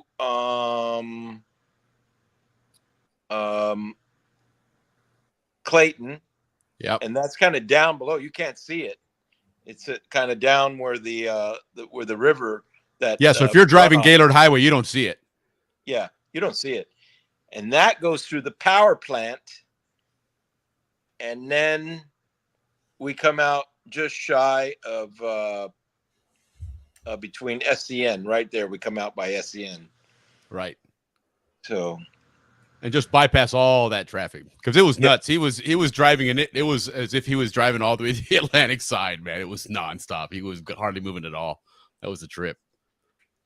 But no, it was really cool, man. It was good to see that. Good to see that they have something in place, because in the event of something happening where you got to get somebody over there quickly, they're able to do that.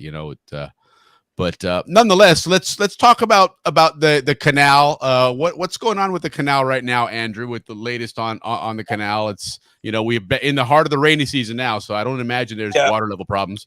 No, water's looking good. We're at 86.6 feet, so we're all right there as far as the water level. Interesting thing, though, it hasn't rained in a couple days, and this is typical of when there is a cyclone or a hurricane in the Caribbean basin. We've been having some very strong southerly winds. Everything is just heading north, and very breezy. But it hasn't rained much in the last couple of days. So this is typical, like I mentioned before. This is interesting, speaking of these hurricanes. And by the way, anybody involved in that area, stay safe. I hope that everybody is safe and that property damage is limited. These storms are just incredible amount of power, and nothing to mess around with. You ever had to sail through one when you were early in your training, when you were going around the world? Yeah. Oh yeah. I went through Hurricane Keith. Nobody's going to remember that. I remembered it, but anyways. I'm sure you did. Yeah, that was in the Gulf of Mexico. Wow. And right then, on. and any kind of low pressure storm, like when we used to go up to Alaska, and I used to be on the Alaska run up to Valdez and serve the West Coast, Anacortes and Ferndale, and up there in San Francisco, Benicia and Martinez. We'd bring back down what they call ANSCO, Alaskan North Slope crude oil. Okay. And but that weather, that's the worst weather that I've seen. Is there'd be one low pressure after the other, and it was just building seas. I mean, their seas were in excess of 30, 40 feet seas, big seas. And that was off of the west coast of Canada where we encountered that. That's but amazing. This last hurricane, interesting enough, it spawned in the same location as the one last year. Right. And there's another one behind it spawning. Yeah, and you know what the funny thing is that I never paid attention there. You figured, all right, most of the hurricanes, they start developing over there by the west coast of Africa. Correct. You know, and then they move along. But, you know, lately they've been developing, and big ones getting up right there in the Yucatan. Yeah. And I just passed by there like the day before, or maybe it was the week before. It wasn't the day before. Maybe it was the week before. I just passed through there on the Serenity and heading to went from Key West to the Cayman Islands. Okay, right on. And it was and I had Starlink on there because I was looking for every ripple, because that boat isn't like an ocean going boat, not like the lagoon that we have, the 440. Right. That thing. you could take that thing into some pretty, and we did. Me, Mark Deacle, and John Thurber, when we brought that thing down from Fort Lauderdale, we spent 2 days going 100 miles from Long Island to the last island there in the Bahamas. What was it called? Eleuthera or something? No, the one just north of Haiti. Cayman? Oh, north. That's North by of Turks and Cayman, Caicos. south. No, I'm talking about the Bahamas. It's the last. Bahamas. The last Oh, way island. up there. Turcos. No, that's it's not it. part of the Bahamas. It's called. I'll tell you right now. I'm pulling it up right now. Bimini. It is. Holy shit! Why don't we put the name of all the damn towns, but not the name of that? Is it Oh, Andros? while you guys are doing that, I want to say hi to Mary Beth Bauer, man. Saying hi from Australia. Yes. Good morning. Good Yeah, morning. right. And our 2 girls in Jakarta. So right on. We're worldwide now. Heck yeah! Right on. No, we love seeing that. We love seeing it. Bimini? Is it Bimini? I don't know. Anyway. No, it's just north of the east end of Cuba. Just north. Okay. I see what you're talking about. Is it Inagua? No, that's west. That's Yankee Town, No. Duncan Town, Green Bay, Crooked Island. That's it. No. On the Albert. east end of Cuba, if you go north a few miles, you'll see an island. I think it's.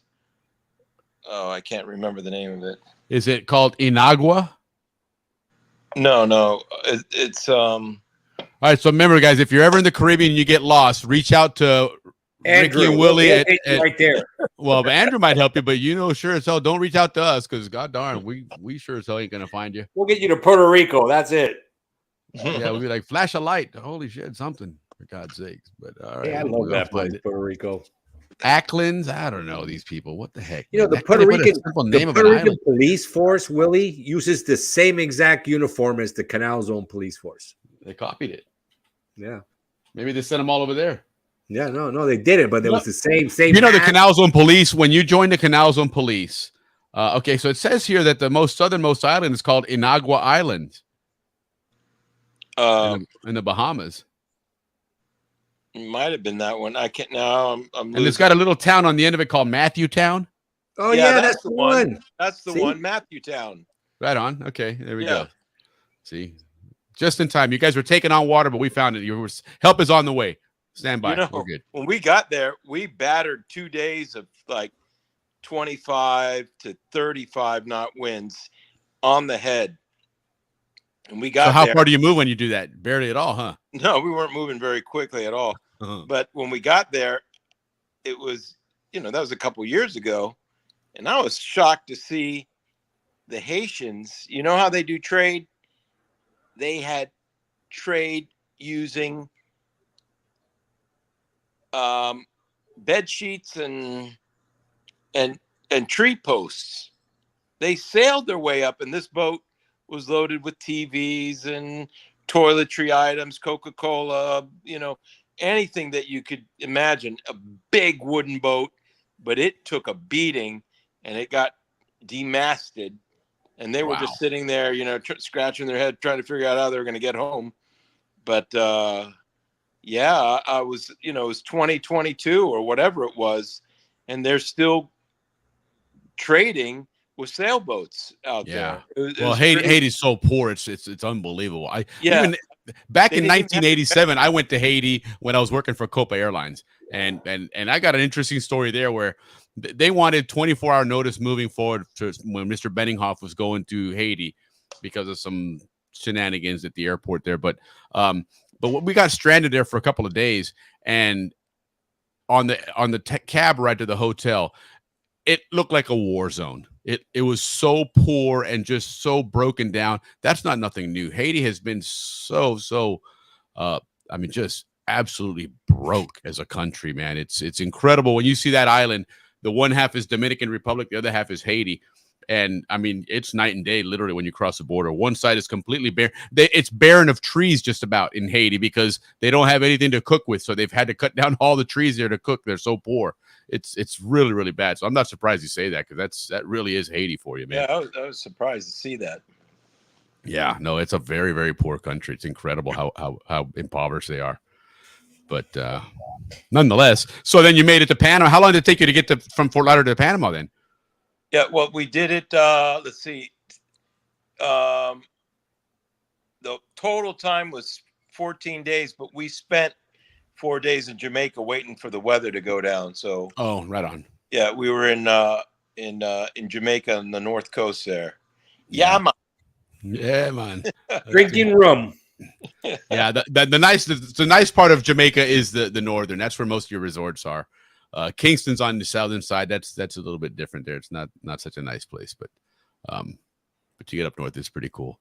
So cool. Yeah. Well, listen, let's do this. Let's talk about the canal. Let's talk about, you're obviously Panama Canal pilot, and so we're gonna enjoy listening to your story about the canal, but we're going to learn about transiting through one of the set of locks. We're going to start with the old locks, right? We're going to go through each one of them, Miraflores, and then next time we'll talk about Pedro Miguel, and then the following that we'll do Gatun, and then we'll turn around and come back and we'll do, the new ones, Agua Claras, which is the Atlantic side new locks, the bigger locks, and then Coakley on the Pacific side. So, so let's bring this up here and kind of. Andrew's going to walk us through what it was like, or what it is like, to transit a canal and see. So, of course, oops, is this where this one is? Did I bring up the wrong? All right, well, here we go. So, as you can see, guys, here we are. We've gone under the Thatcher Ferry Bridge, and to the left there is a turn into the new canal. So, Andrew, take it away from here. What's your thoughts when you're bringing a ship, and this is a considerably sized ship, and you're approaching this area here? Go ahead and walk us through this. Yeah, so here this is referred to as a bifurcation. Now there's one channel to the left and one channel to the right. This is an old, very old video, because we passed the basin where you have Panama ports to the starboard or east side, and on the west, if you back up the video, you're going to see that the port of Singapore, or PSA, that's who runs the terminal on the West Bank. Wasn't even built yet in the old special. Let's back it up to the beginning here. Yeah, back it up a little bit, and you can see. Right, hold that. Yeah. Oh, okay, great. Yeah. All right, keep coming. Hold it right there. Hold that. If you can hold that, yeah, right there. They start. Okay. So you got Balboa on the right and Rodman on the left. Yeah, hold it right there. Now, okay, good. Look at Balboa. Wow. You see those three cranes on the left side over there? Yeah. That was the initial phase one of, it's called PSA. And I guess it's the Port of Singapore Authority, or I'm bad with the acronyms. Yep. Okay. So that's the first pier. Then that whole strip over there of barren land used to be the baseball park and the Special Forces camp. And I think the SBU unit had some buildings there once upon a time. Anyways, they now have PSA Pier 2 there, north and south, and those take nothing but right there. You see the little cofferdam they're building there? That's yeah, the first part on the left. Yes. Yeah. So that is where the new terminal is. So this is an older video here that you're looking at, but it's good nonetheless. And off to the right is the Port of Balboa. Panama Ports. Panama Ports is, I don't get into who operates what, or, but there's basically 3 operators there. To the left is the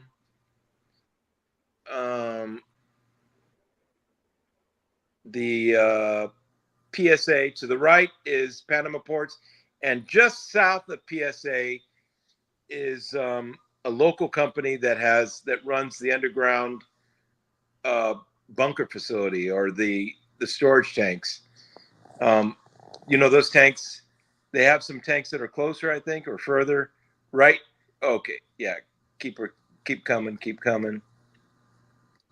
You can see a Coast Guard cutter there. Yep. In that picture. Get head a little bit further to the south. Keep going a little bit. I'm just trying to see.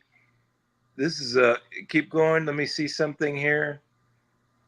On the okay.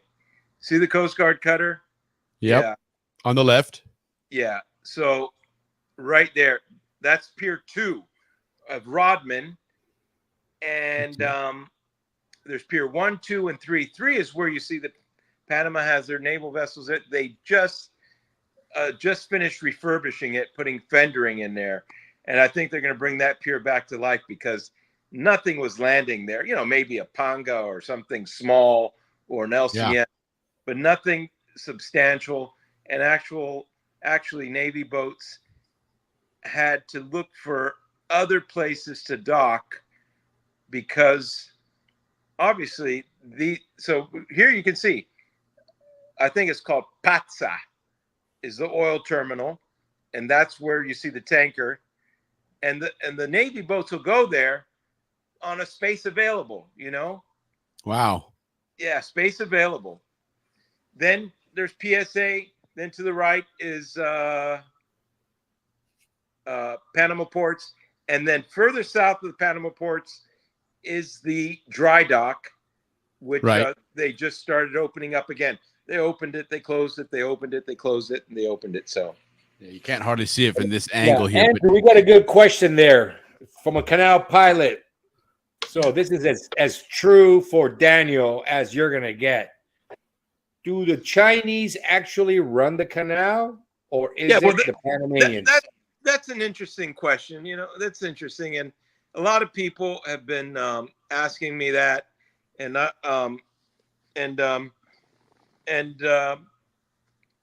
lot of people come down and concerned about it. I'm not going to get into any details of the politics or anything, but I can guarantee you that Panama is running the canal. I can guarantee you that. Me too. I can guarantee that as well. I can tell you. Now, maybe some of this came up from the fact that Hutchinson, Wampo, I don't know the structure of which the runs what you see on the right-hand side of the bridge there. Yeah, okay. So they have that board, and maybe there's some Chinese stockholders in there, maybe on the Atlantic side too. But when you see the word "run the canal," what does that mean? Operate. The operations. I would think that's what they're talking about. But truly, it was a rhetorical question. Chinese run is just that port there on the right, and then on the Atlantic side, there's something similar.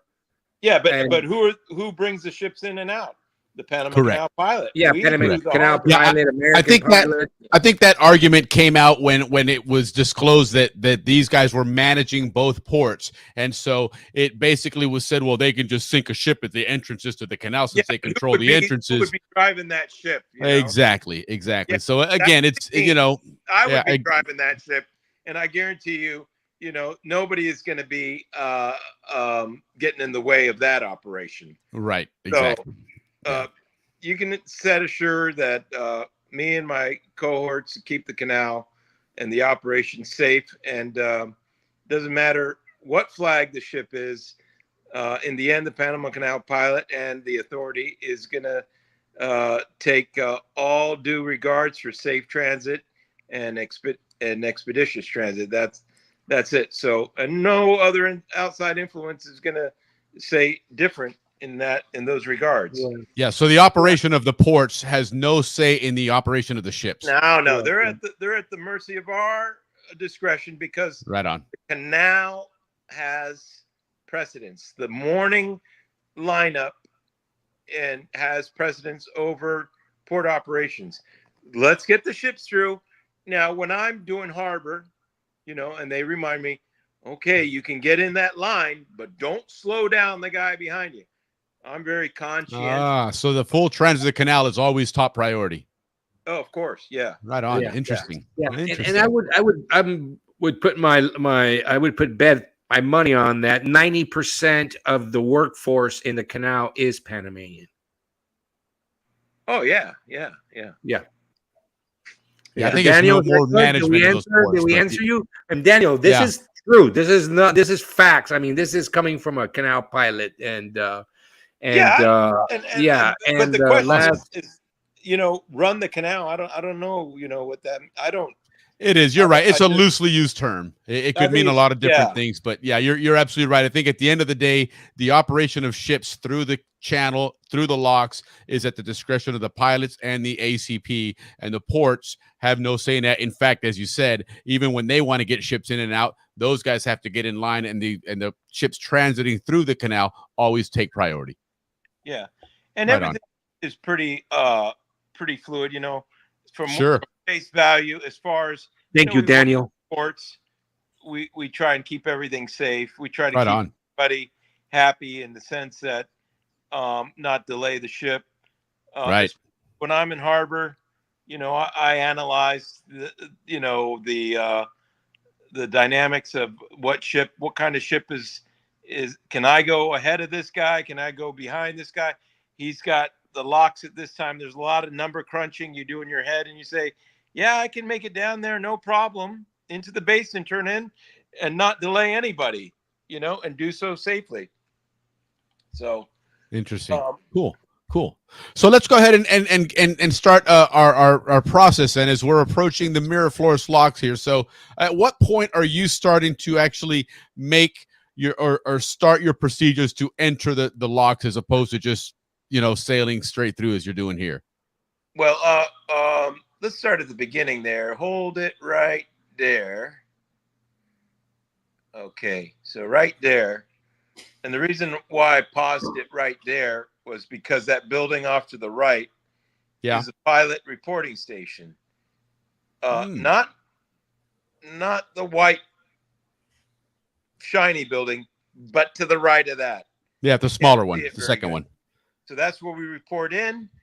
And we have a duty time. You get on there, you check the schedule, you make a phone call, you confirm your assignment to the ship you're going to. They give you all the particulars of the vessel. There, you just saw a launch coming out. That was probably the second control coming out to board the ship. And so from there, they drive us to the mine dock. Out on the causeway, and speaking of getting the workers out to the ships, the pilots out to the ships, and because Panama has grown and traffic has been horrendous, they've implemented, started in the 80s and the 90s, because of the poor condition of the Transismian initially. All this traffic in Amador, they've initiated the water bus. And so the water bus is one of the means that we get to and from the mine dock, is by a launch. And we have them mostly on the Pacific side, but we also have them leaving from Las Cruces Landing, if you all remember Las Cruces Landing.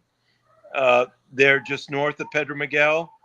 We also board a fast launch there for any kind of road shutdowns, protests.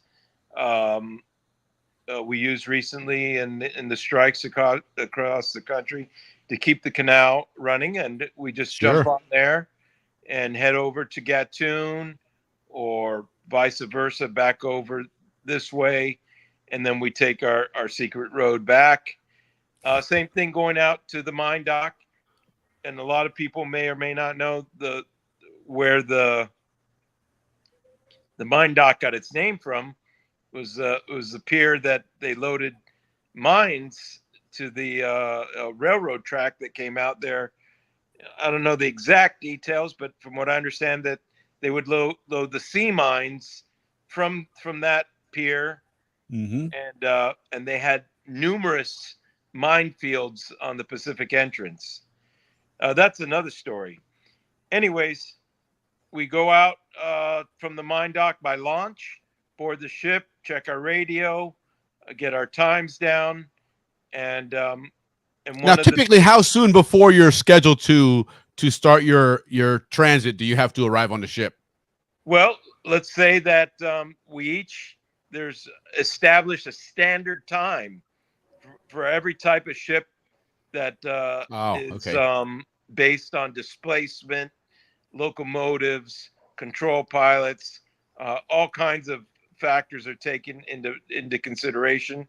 So if I have like a 2:30 duty time, I'll be out there by 3:30, and you can expect me to be crossing the Arrow at Miraflores by 5 o'clock. So it should be about an hour and a half. Anybody remember what he's talking about, crossing the Arrow at Miraflores? Because I think I know what he's talking about. That was an iconic image. Yeah, to see which lane to go up and down. Right. Remember, it had the two colors on it. What were the two colors? Was it green and red? You had to party at the swing bridge to know that arrow. Yeah, right on. Right on. Yeah, very cool. Very cool. So you're on the ship now. You've gotten underway, and we're approaching here. And so now we've crossed over where you guys all check in and whatnot. And look at this guy speeding past you. He's probably a drunk driver. But so now what are we doing here as far as your thought process, and what are you starting to prepare for? Like what maneuver? Here we're coming down Balboa Reach. That course is about 340 by gyro heading, and we're coming down that reach, and so it's almost due north. 360 or 000 is due north. So you can see the canal does run north and south, and we're heading north. Anyways, we came from 321, which is the Pacific Channel, make our little turn there by Dock 6. We call in, that by then, depending on the size of the ship, the tugs should be approaching you. So the tugs come up and they either make fast. In this case, these cruise ships are very maneuverable. We just have them stand by, and maybe push on the wall. Oh, right. Yeah, they got those pods under them and all that. They have bow thrusters. They have So you mentioned you check in your radio in. Are you checking with what is it, the Lockmaster at Miraflores? Well, at the beginning, it's Marine Traffic Control. Okay. And in fact, let's do this real quick. Let's backtrack real fast. So we're way back here, and this is where you've reached out prior to going underway. Are you reaching out to Marine Traffic Control? Yeah, you say, way out there in the anchorage, we're saying, hey, good morning. Yeah, this is North 13 Zulu, and Zulu would be priority transit, which they give to the passenger ships. And then you give the name of the ship. Yeah, this is the Pacific Princess or whatever, because it looks like a passenger ship, the bow of that thing. Yeah, you can see the flag later on. You'll see it fluttering. It was Pacific Princess or one of the princesses. Yeah, all right. Then confirm you're on the Pacific Person, 13 Zulu. All right, yeah. You're scheduled to go east 0600, locomotives back, second control reporting in at 0530. So you got the Bocas del Toro and the McAuliffe, your two tugs assigned, and that's basically the information they give. Oh, then they give you some traffic. You got a harbor pilot underway from Dock 16. Okay. 145 in beam. You know, they talk about beam. So, you know, well, it wouldn't be that because, you know, there's certain restrictions for the Pacific Channel for meeting ships combined beam sizes. So anyways, so they say something like, you know, And when you say meeting ships, that means crossing or passing each other, correct? no, passing each other's channel. Yeah, there's a combined beam maximum. Okay. And then you said there's like 2 tugs assigned to you. Are they assigned you for the entire transit all the way to the Atlantic? No, these guys 9 times out of 10 they'll just help you into the locks, and then they help the next guy, and that's it. Okay. You know? And then they have other tugs in between the locks there, I guess, between Miraflores and Pedro Miguel? Exactly. There's a couple sets there that they do that Miraflores Lake duty. Right. You know, back and forth all day. Perfect. All right. And so we're over here again. We're approaching in this area here, and you've now radioed into these. Is this now when you switch over and radio into the Lockmaster? Oh yeah. Yeah. So now we are now we switch channels. And here's an interesting tidbit. You know, the Panama Canal Pilot Radio has 3 zones with 10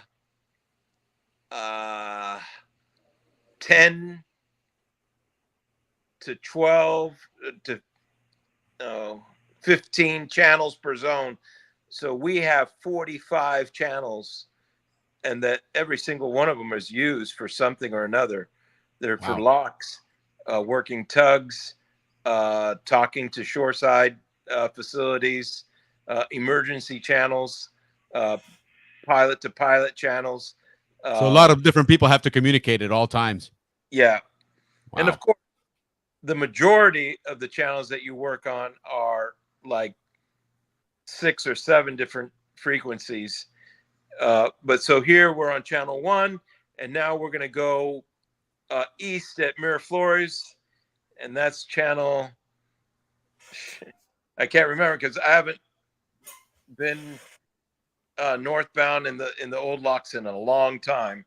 Oh wow. Okay. All right, so it's probably channel 5 or 6. Okay.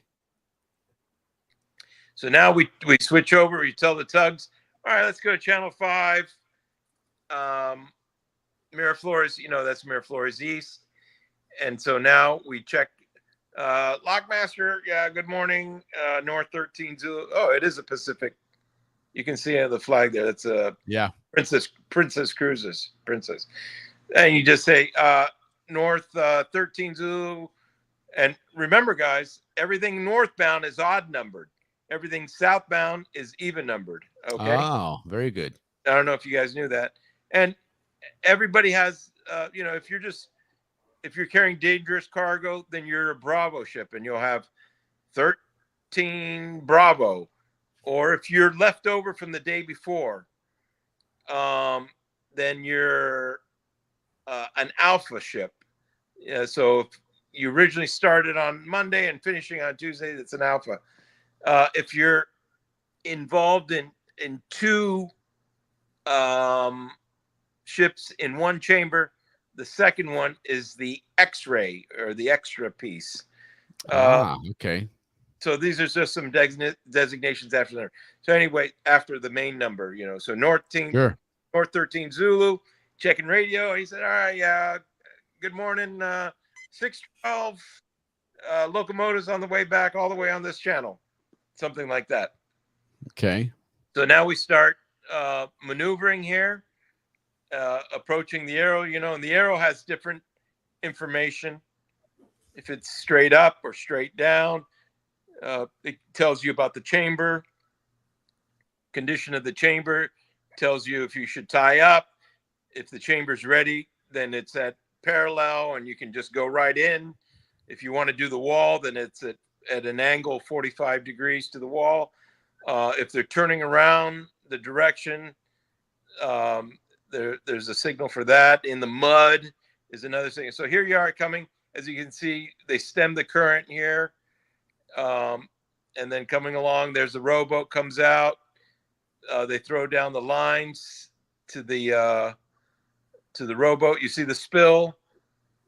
Where's that coming from? That's from the other side, because that other other guy is no, those guys ahead are moving. Okay.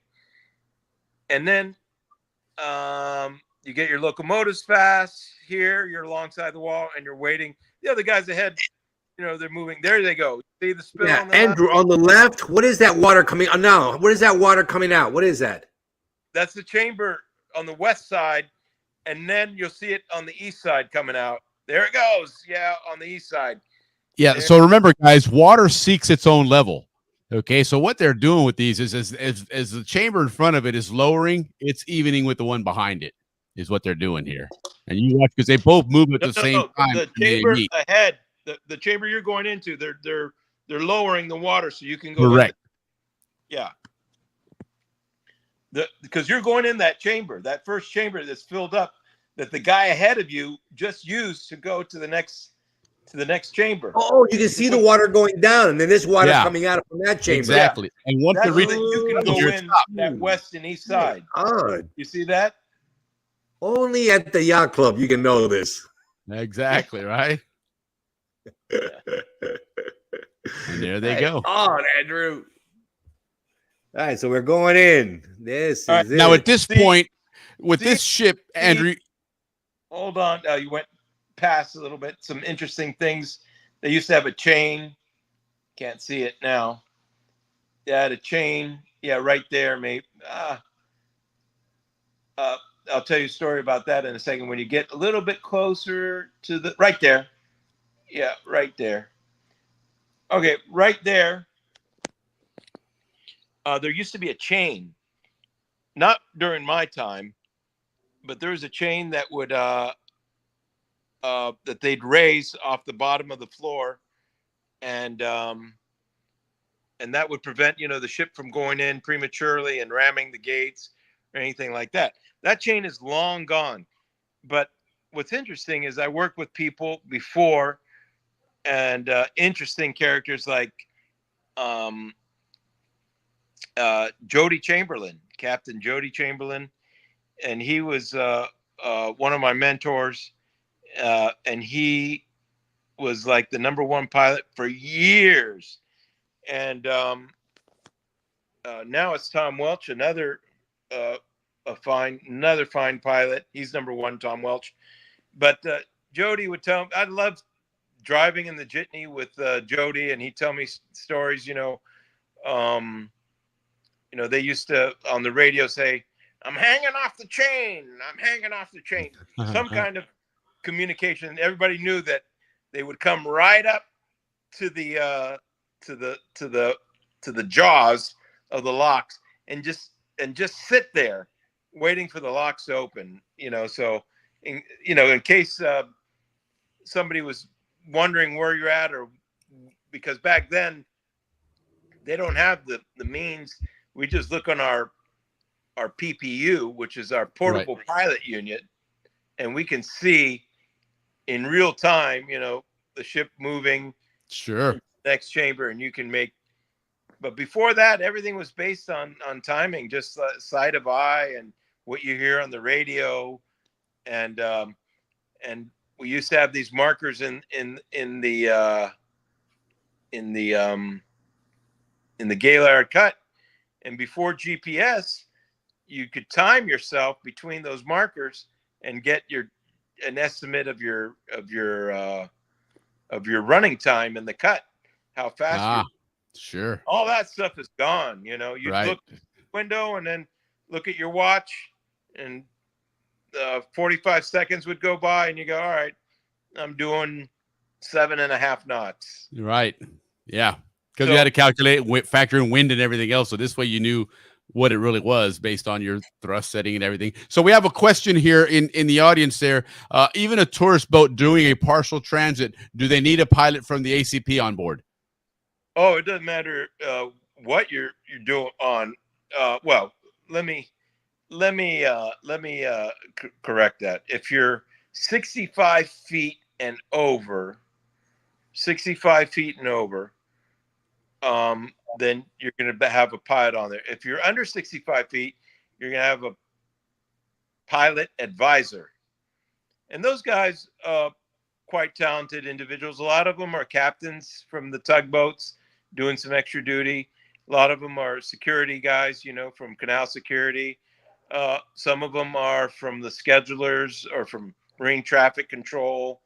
Some of them are different parts, and they go through a training thing, and that's for vessels under 65 feet.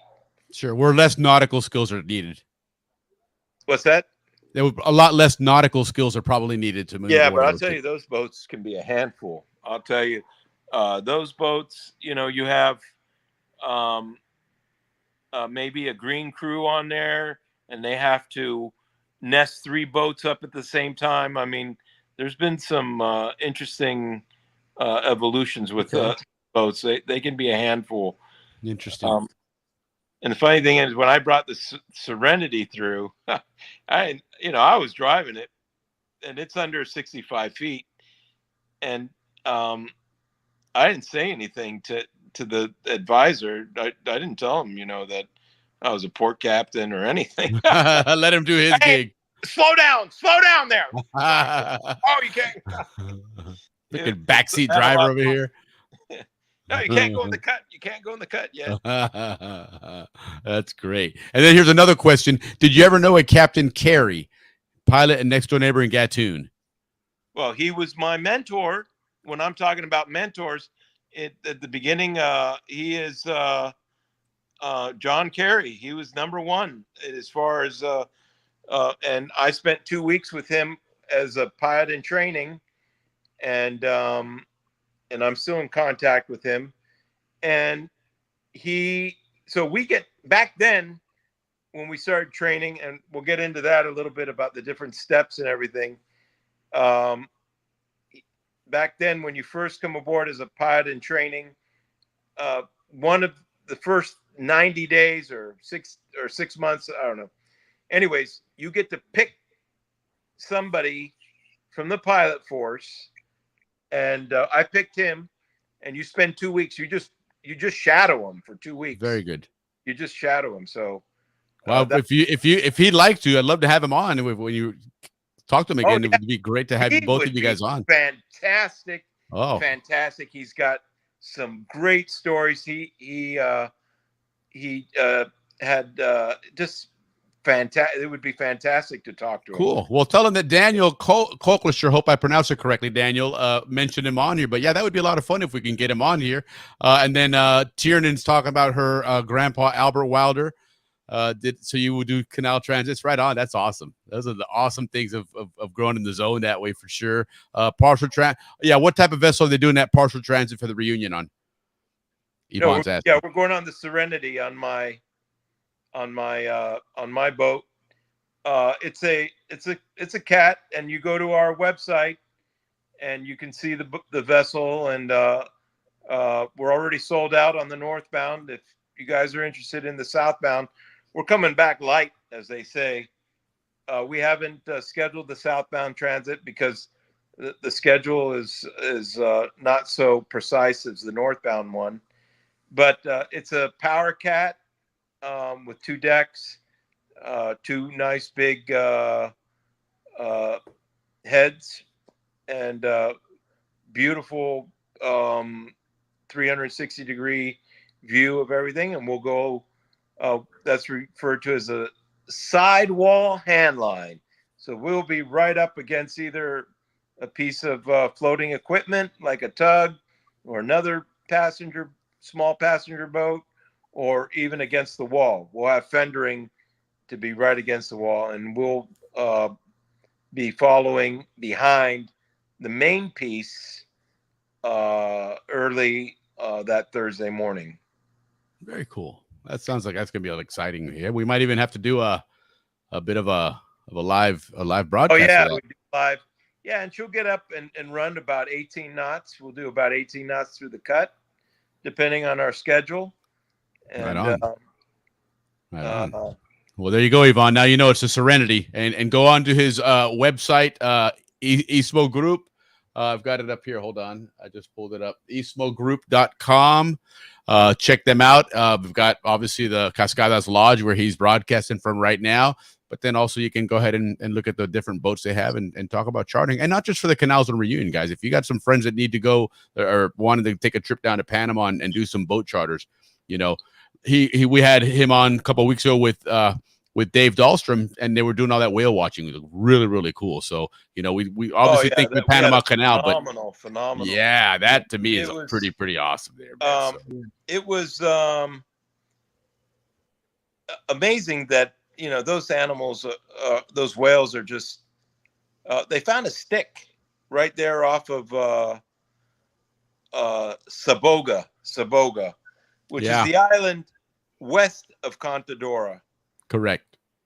And there was a log in the water, and I don't know what their attraction to it was, but they were all just milling about there for about an hour. It was just really, I've never seen anything like it. Well, I've seen something similar. I've been on quite a number of whale adventures. I've been fortunate taking a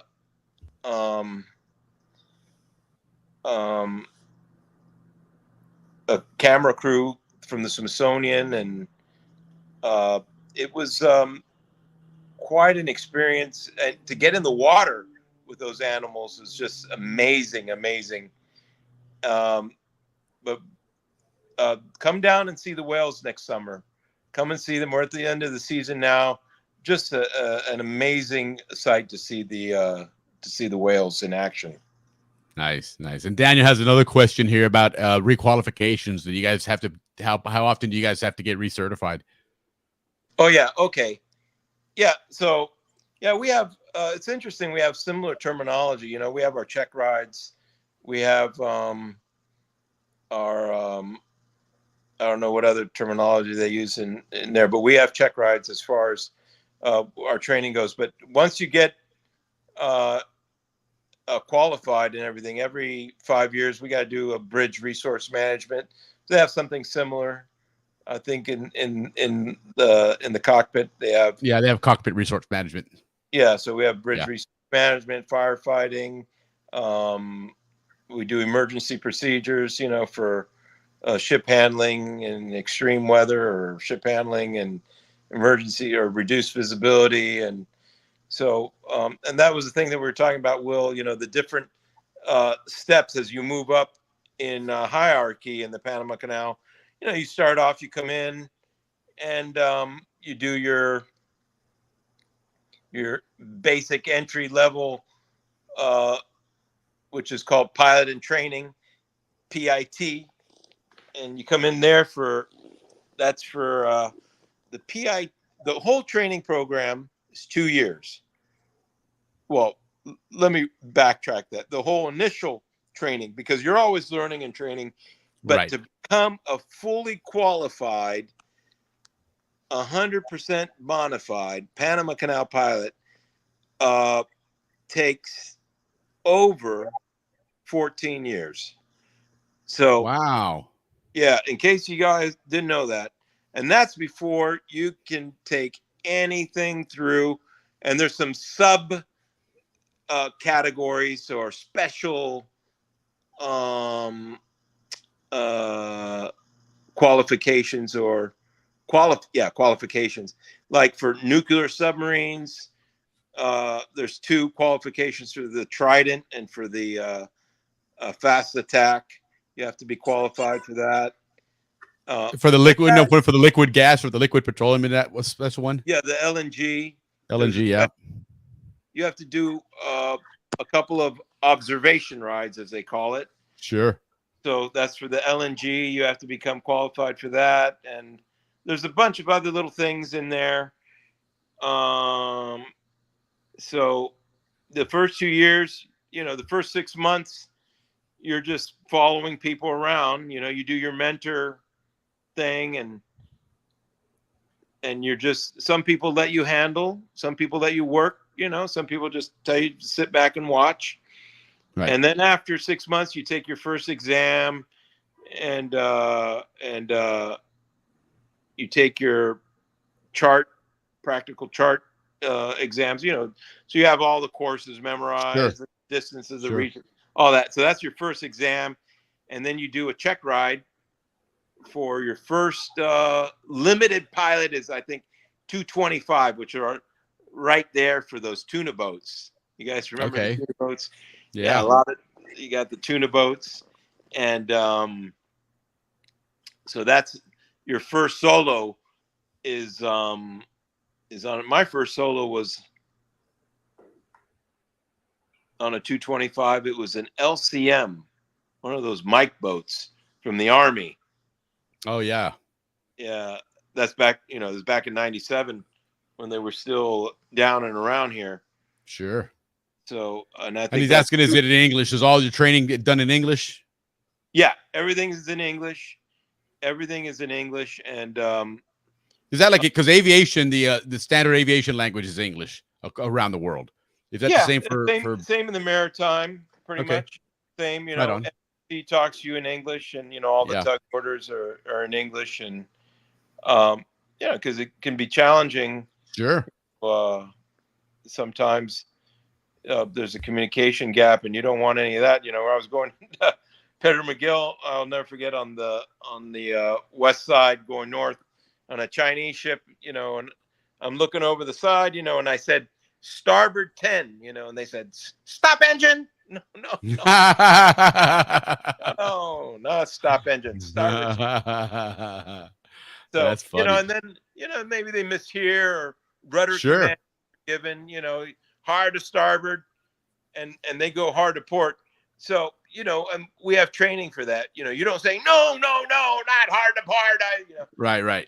Your first response is not the corrective thing, but bring that thing back to something that we all know. If you go hard to port, you say midship, and that is then the corrective action. Bring that thing. Yeah, this is to stop the wrong turn, and then the corrective action. Midship. All right, now hard to starboard. All right. Right on. Because that's stop the bad move first, then exactly. do the corrective one. Cool. Because you start saying other stuff, it's just going to add confusion. Sure, and the ship's still moving the whole time, so that's the first thing you got to do is stop it from going where you don't want it to go. Yeah, and so now, so we get into the locks here. 25, 440, wait a second. I'm sorry. 225. All right, so PIT 225, and then hold it right there by the bridge. We'll talk about the bridge real quick. I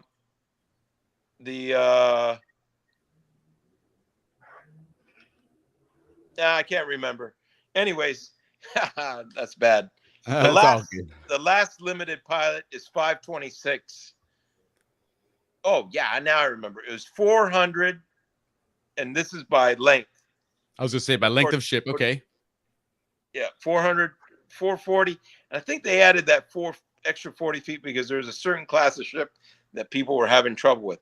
But anyways, 526, and then you get to step 1. And from step 1 all the way to 14, to step 11, I'm sorry, is limited by beam. So you will be limited by your beam. So the first one's up to 79 feet in beam.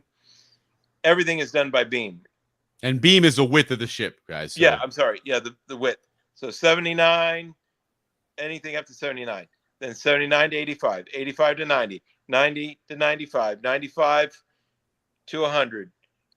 And then all the way up to, I think for the new set of locks, there's 2 steps, step 10 and step 11. And so you spend 2 years in step 10, and which is up to, I think it's 135 in beam, but I could be wrong. And then then it's anything over 135. Ah, okay. So it's not a top end limit. It's just above this one. Now you're at the final step. What's that? I said, so above a certain beam, now that's the final step. You don't hit a ceiling on that one. Anything above that. Oh, you mean when you're step 11? Yeah. Step 11, that's it, man. You take everything. Everything that'll fit there, you can take it. Yeah. And that's up to almost 170 feet in beam. Right on. So, so they got that. And then, like I said, some people get the other qualifications for the nuclear submarines and Sure, for specialized equipment. yeah, specialized, and most of that stuff is Navy stuff. Like we have a problem with the littoral combat ship, the Trimaran. Yeah. Now we have to take that through the new locks because it's just the design on it. You can't see anything on that ship. It's Is that Zumwalt one or whatever? no, not I took that one through. I took the Zumwalt. Yeah. Nice. That was I took that out on the inaugural cruise through the canal, and the captain was Captain James Kirk. Get out of here. Yeah. That's fantastic. Yeah. How Well, we had a appropriate. memorable trip. Dave on Dalton there would love that because story. That's the trip that they had issues with the propulsion, wasn't it? They broke down. I had to tow the thing through Miraflores all the way to Rodman. So nice. Nice. That was global news. So we're entering the Miraflores locks here, and we stopped here at the swing bridge because you wanted to mention something about the swing bridge. Yeah, the swing bridge is no longer there. They got rid of it. How about that? But and I enjoyed looking at that thing because I reminisce whenever I'd go through there, I'd look on the top of that frame of the swing bridge, and there were like 16 bolts sticking straight up, and another row of bolts. And so you're thinking, you ever wondered what those bolts were for? Those were for the walkway to a gun emplacement for the defense of the canal. Nice. That had some kind of anti-aircraft battery mounted on top of that bridge. That's awesome. And if you all seen the defense of the canal and the old pictures, they had the control house was camouflaged. Yeah. And they had the soldiers with the pith. Remember the pith hats? Mm-hmm. Yes. Walking the center wall. Now I wonder, in one evolution or another, in one time zone or another, one part, the Panama Canal pilot was wearing a pith helmet, and I'm sure that was left over from World War II. If there was a sale on these helmets, right? It was, I don't know, but if you look at the canal, military personnel guarding the canal, he had a pith helmet on. Interesting. And then my pops left me a video that he took with Jason's father, Jason Cretides. Yeah. And there's old man Cretides with his pith helmet on. So that was a thing back then. It was. And I don't know if, like, maybe after World War II, Section I had a sale. You're right. Absolutely. I had a bunch of big surplus there. I had to get rid of them. Listen, what are pith helmets? Because if I don't know what they are, I'm sure a lot of our viewers don't know. Yeah, no, for sure. That's cool, man. So so the swing bridge is gone, and then now at this point you're entering the chamber. There, you guys are attached to the mules. The mules are pulling you, but you mentioned to me earlier when we were talking, depending on the size of the ship, you may or may not use your own power to assist the mules. Correct? Right, and that's another good point. Yeah, a lot of people ask that. Oh, the ship uses its engines. It doesn't use its engines. The locomotives pull you through. They don't. They just hold you. No, it's a combination of things. The canal, if I'm not mistaken, was originally designed at 3706.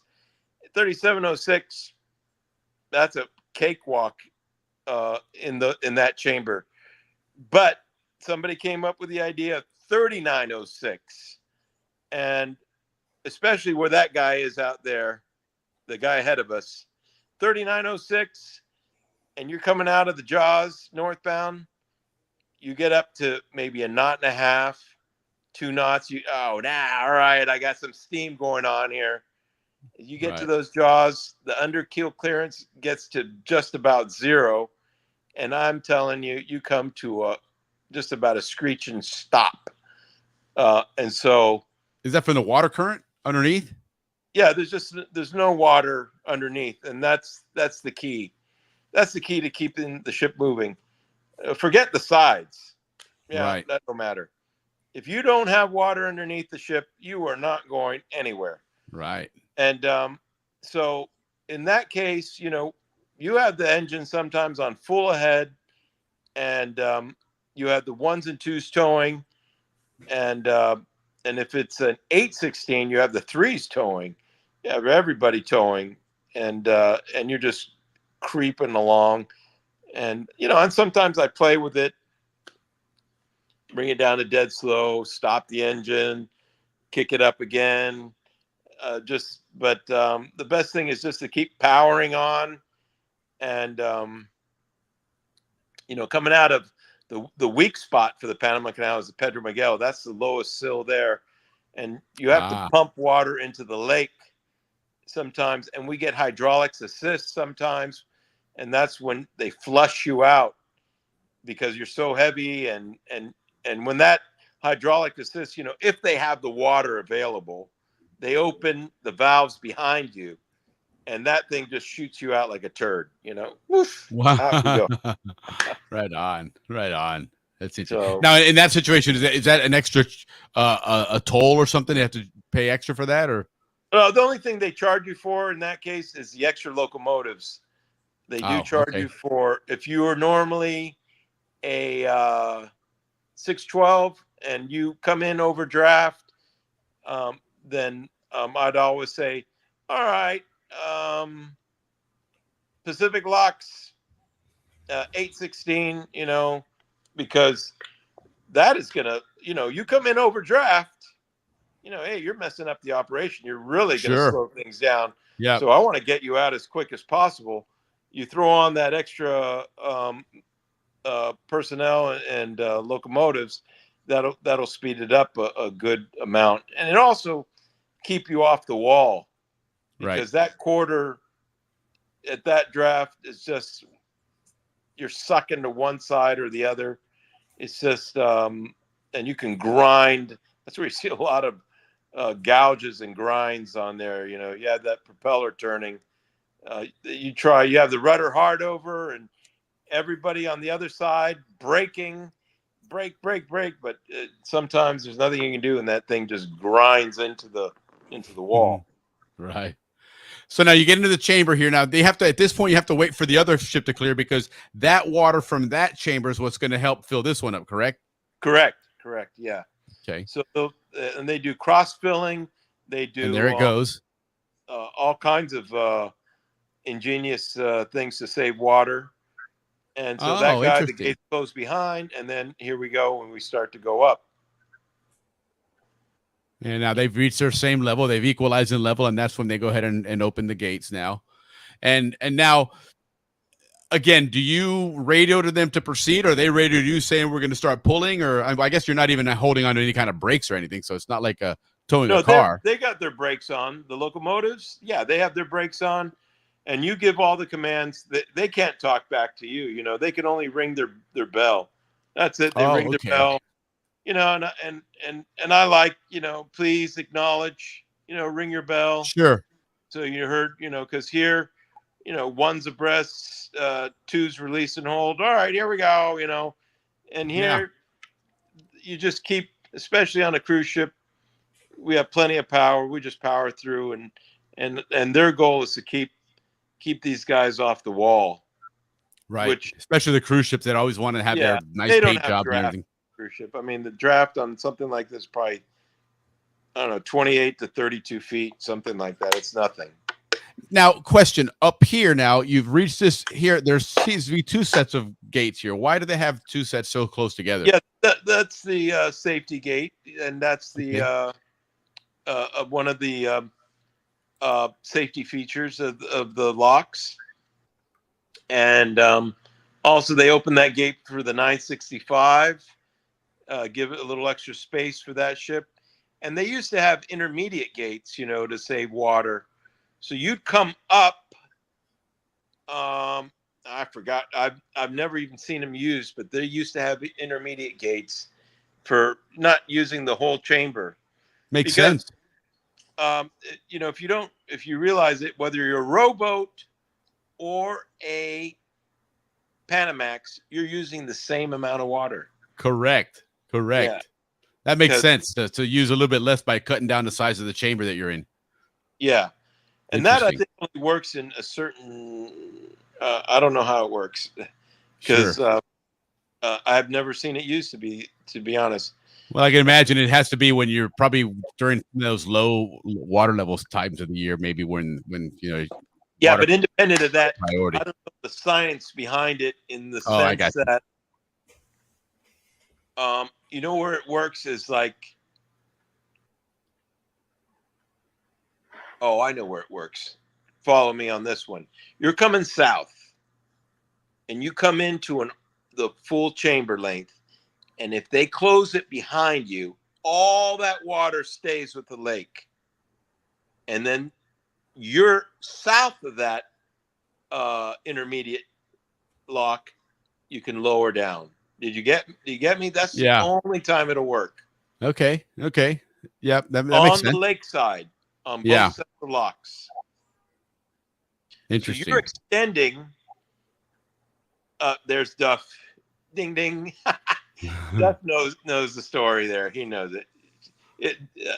You can ask Duff there. He can give you a better explanation and how the water floods the locks. Yeah, he mentioned that he's going to join us for another one of these trances. We'll be talking about the about the Gatun Ask one. him about how do you get the water to flood the locks over the wall. I think he was there for one. Not that he did it, but he was there for one of those. Interesting. Sounds to And me they like had that one was not that's supposed to just happen. Somebody, I forgot how it happens. They forget to. We'll make sure we bring that up when he comes on, then, to explain how that one works. So Yeah. Cool. So now we've reached the end of the locks here. The last chamber here, they're getting ready to open this one up now. Obviously, they're going to wait for the water level to rise. So in this case, now in this one, the one in front of you is not going to drop, right? Because actually, I guess it does, doesn't it? No, in front of you. No, that's the lake. That's Miraflores Lake. That cannot That's right. drop. So they got to fill this one up and borrowing water, but they're not compensating on the other side. So now you're even with the Miraflores Lakes, and you only have one more step after this at Pedro Miguel. Correct. Okay. And the lake, we can adjust the lake. And normally what they do is they can, add another 6, which I like to order, an extra 6 inches if somebody's overdraft. Because, like I said, Pedro Miguel is that weak spot. Okay. And, we only have, in the worst case scenario, 1.5 feet of underkill clearance. Wow. I think So you definitely don't have room for air. Yeah. So now we get to this point here, and as you can see all the look. Yeah. Yeah. So the locomotives on the right-hand side, you see that they're all parked there, and so this is where they start disconnecting, I guess. Yeah, right here. 1 and 2 side cast off. Okay, right there. And the other side's still holding you on the left side then. Right. The other side is holding. And now I can see they've released because now you're starting to get a little separation. Yeah, and then, all right, halfway down the wall, all right, everybody cast off. And now you're fully under your own power. Yeah. And this is where the tugs would meet you if necessary. And again, that's only dependent on if you need them. It's not always the case, correct? No, they're always standing by, on a cruise Right. ship. They stand by. In the new locks, we make them fast. But here, for the old locks, it's so much easier in the old locks. Awesome. Well, listen, Andrew, we ran long on this, but still it was great. A lot of great information. We had a lot of engagement from the audience. So thanks everybody for asking questions and staying involved. This was absolutely fascinating. And Jim, appreciate you chiming in from the ground, sort of, kind of. Definitely looking forward to having one of these when we're going through Gatun, and we'll have both you guys on. Yeah, that'd be great to chat with Jim, together on this. So we've talked with our experiences before, at my brother-in-law's house. Oh, nice. Yeah, I think it would be a lot of fun to get both perspectives. What it's like from what you're talking about, what you're doing, and at the same time as you're radioing in what Jim and his folks were doing on the ground there to get it ready and get all those locomotives in place. So really, really excited to see that happen. Again, Andrew, thank you so much for joining us with this one. We absolutely love having these on. the whole Canal Zone experience is all based on the Panama Canal. So that's always going to be the centerpiece. There's just so much interesting things to cover. Like I said, I wish I had more information on the defense of the Panama Canal. Well, we're going to work on that. That sounds like a great idea. You know, and did we mention it before that there's tunnels? Did we mention it on the air? We have, and we know that we're going to have a Geraldo, non-Geraldo type moment there if we can, that you and Dave have even marked the spot now. So we know we're going to dig. We just... No, but can you imagine, you know, if we could live broadcast that? That would be who knows awesome. what you find down there? Are you kidding me? Who knows? We might wind up like Mike Bradley on CNBC or CNN. Who knows, man, with that one, because we're the ones that have the footage. That would be really, really cool. Yeah, I know that would be exciting. And then to your point, you know, as we start moving forward with these, there's a lot of other stuff available when it comes to the canal and that whole operation that's really, really excited. So again, Andrew, thanks so much for joining us. We always love having you on. Don't forget, guys. Brother, you know, Ricky, you know, I'm going to come up and see you again in San Francisco. I understand that they cleaned up the city. Is that true? Very clean, very clean. Yes, it's all good. Back to 2019. Business is booming out here again. So, yeah, things are picking up. Yeah, Ricky's been staying You're busy. totally So something's here. happening there. Right on, for sure. For sure. Yeah. Well, listen, guys, we'll absolutely work on that next one here.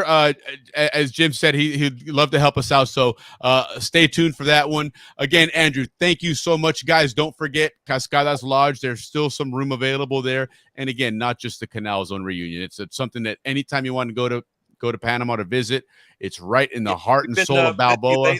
And people have been loving it. Everybody that comes here, you know, it's just if I can just show you a little bit of a little footage here real quick. Of course, absolutely. Of course. Yes, Panama's a gem once again, you know, the gem of the world. Well, I've got your website up. We can show that if you want. I've got some video here. There you go. All right. And that was a live footage there. Okay. So here we go. You know, we expanded the this is really delightful place just to sit. And over here under this little bohio here, and we have the salt pool, and we have our waterfalls, which are not on right now. We have a sauna. We can schedule massages. Nice. And we have a jacuzzi down there as well. I heard you got some pretty good eats there as well. Yeah, we can prepare all kinds of meals, and we have you got quite the chef variety and of it's just fun and relaxing down here. And it's in Balboa, guys. You're right in Balboa where we all grew up. It's in our stomping grounds there. It's right in walking distance from Amador for the Canal Zone reunion.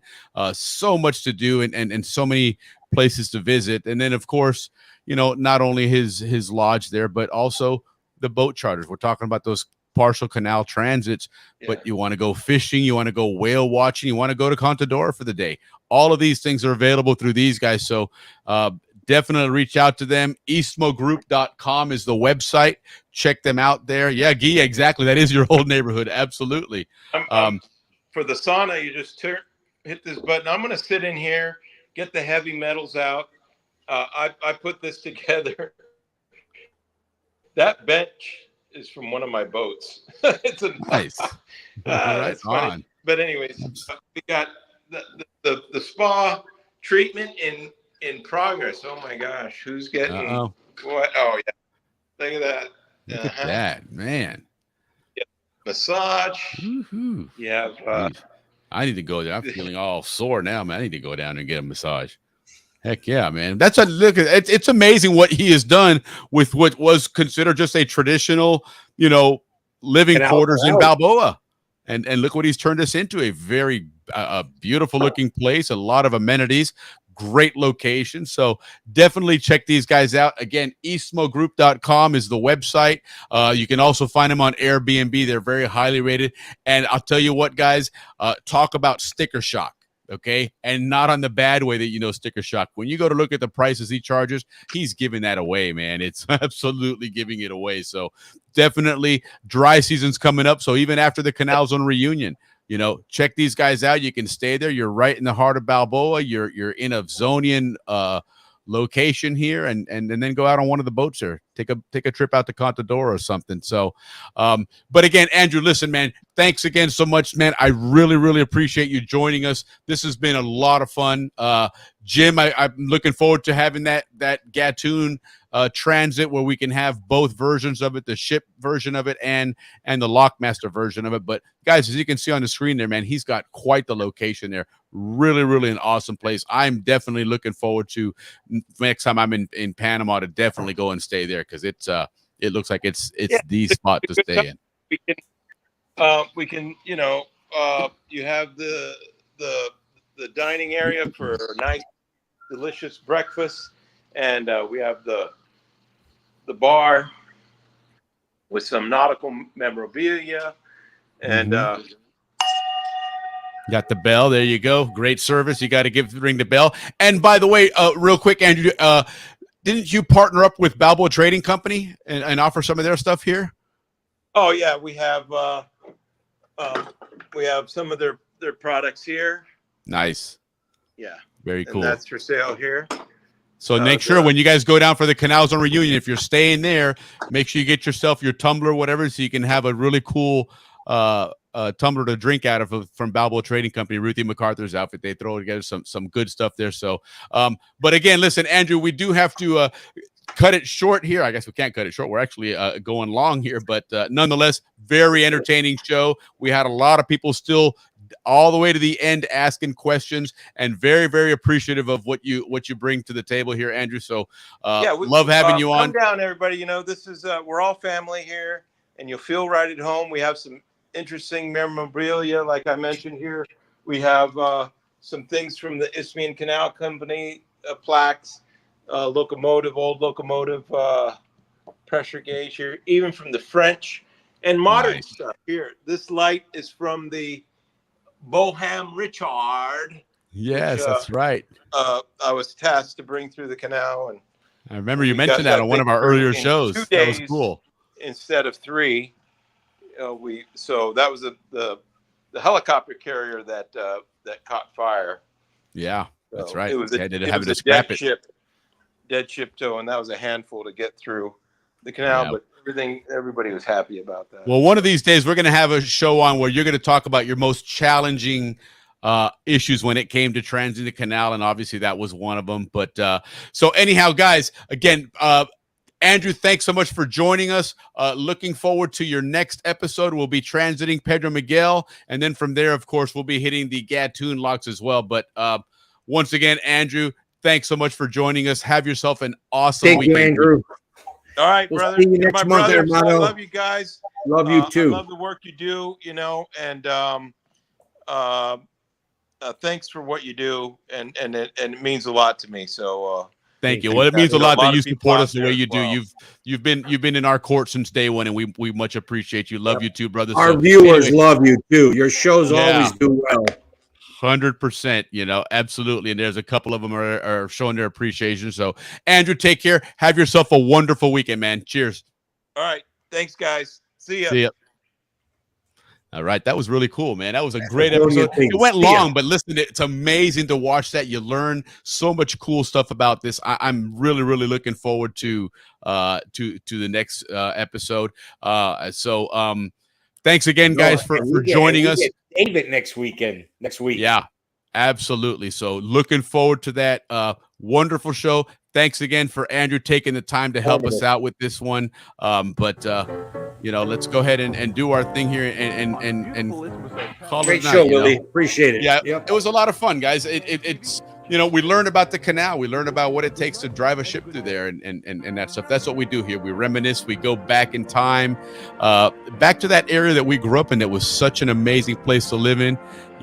So grateful to have that opportunity to grow down there and then for us to spend Friday nights with you guys saying hello and going back to these wonderful places we see here on the screen. So I'm a big fan of having you guys on, watching us. I love telling our stories. So thank you for joining us all the time. Thanks for sharing. Remember, any ideas you have for the show, hit us up. Send us a message here. Go to our Facebook page, scancanalzone.com. But again, what a blast this is to bring back the Canal Zone. So anyhow, Ricky, have an awesome weekend. Don't forget, guys, next week, it's the first episode of the month, October 4th. So Dave Dahlstrom, our historian, non-historian, will be joining us. Have some cool stories to keep building on that canal history for us. But anyhow, again, Ricky, have an awesome weekend. You and I will be talking this weekend. We're learning our new system for next week with our new platform. But Ricky, get us out of here, man.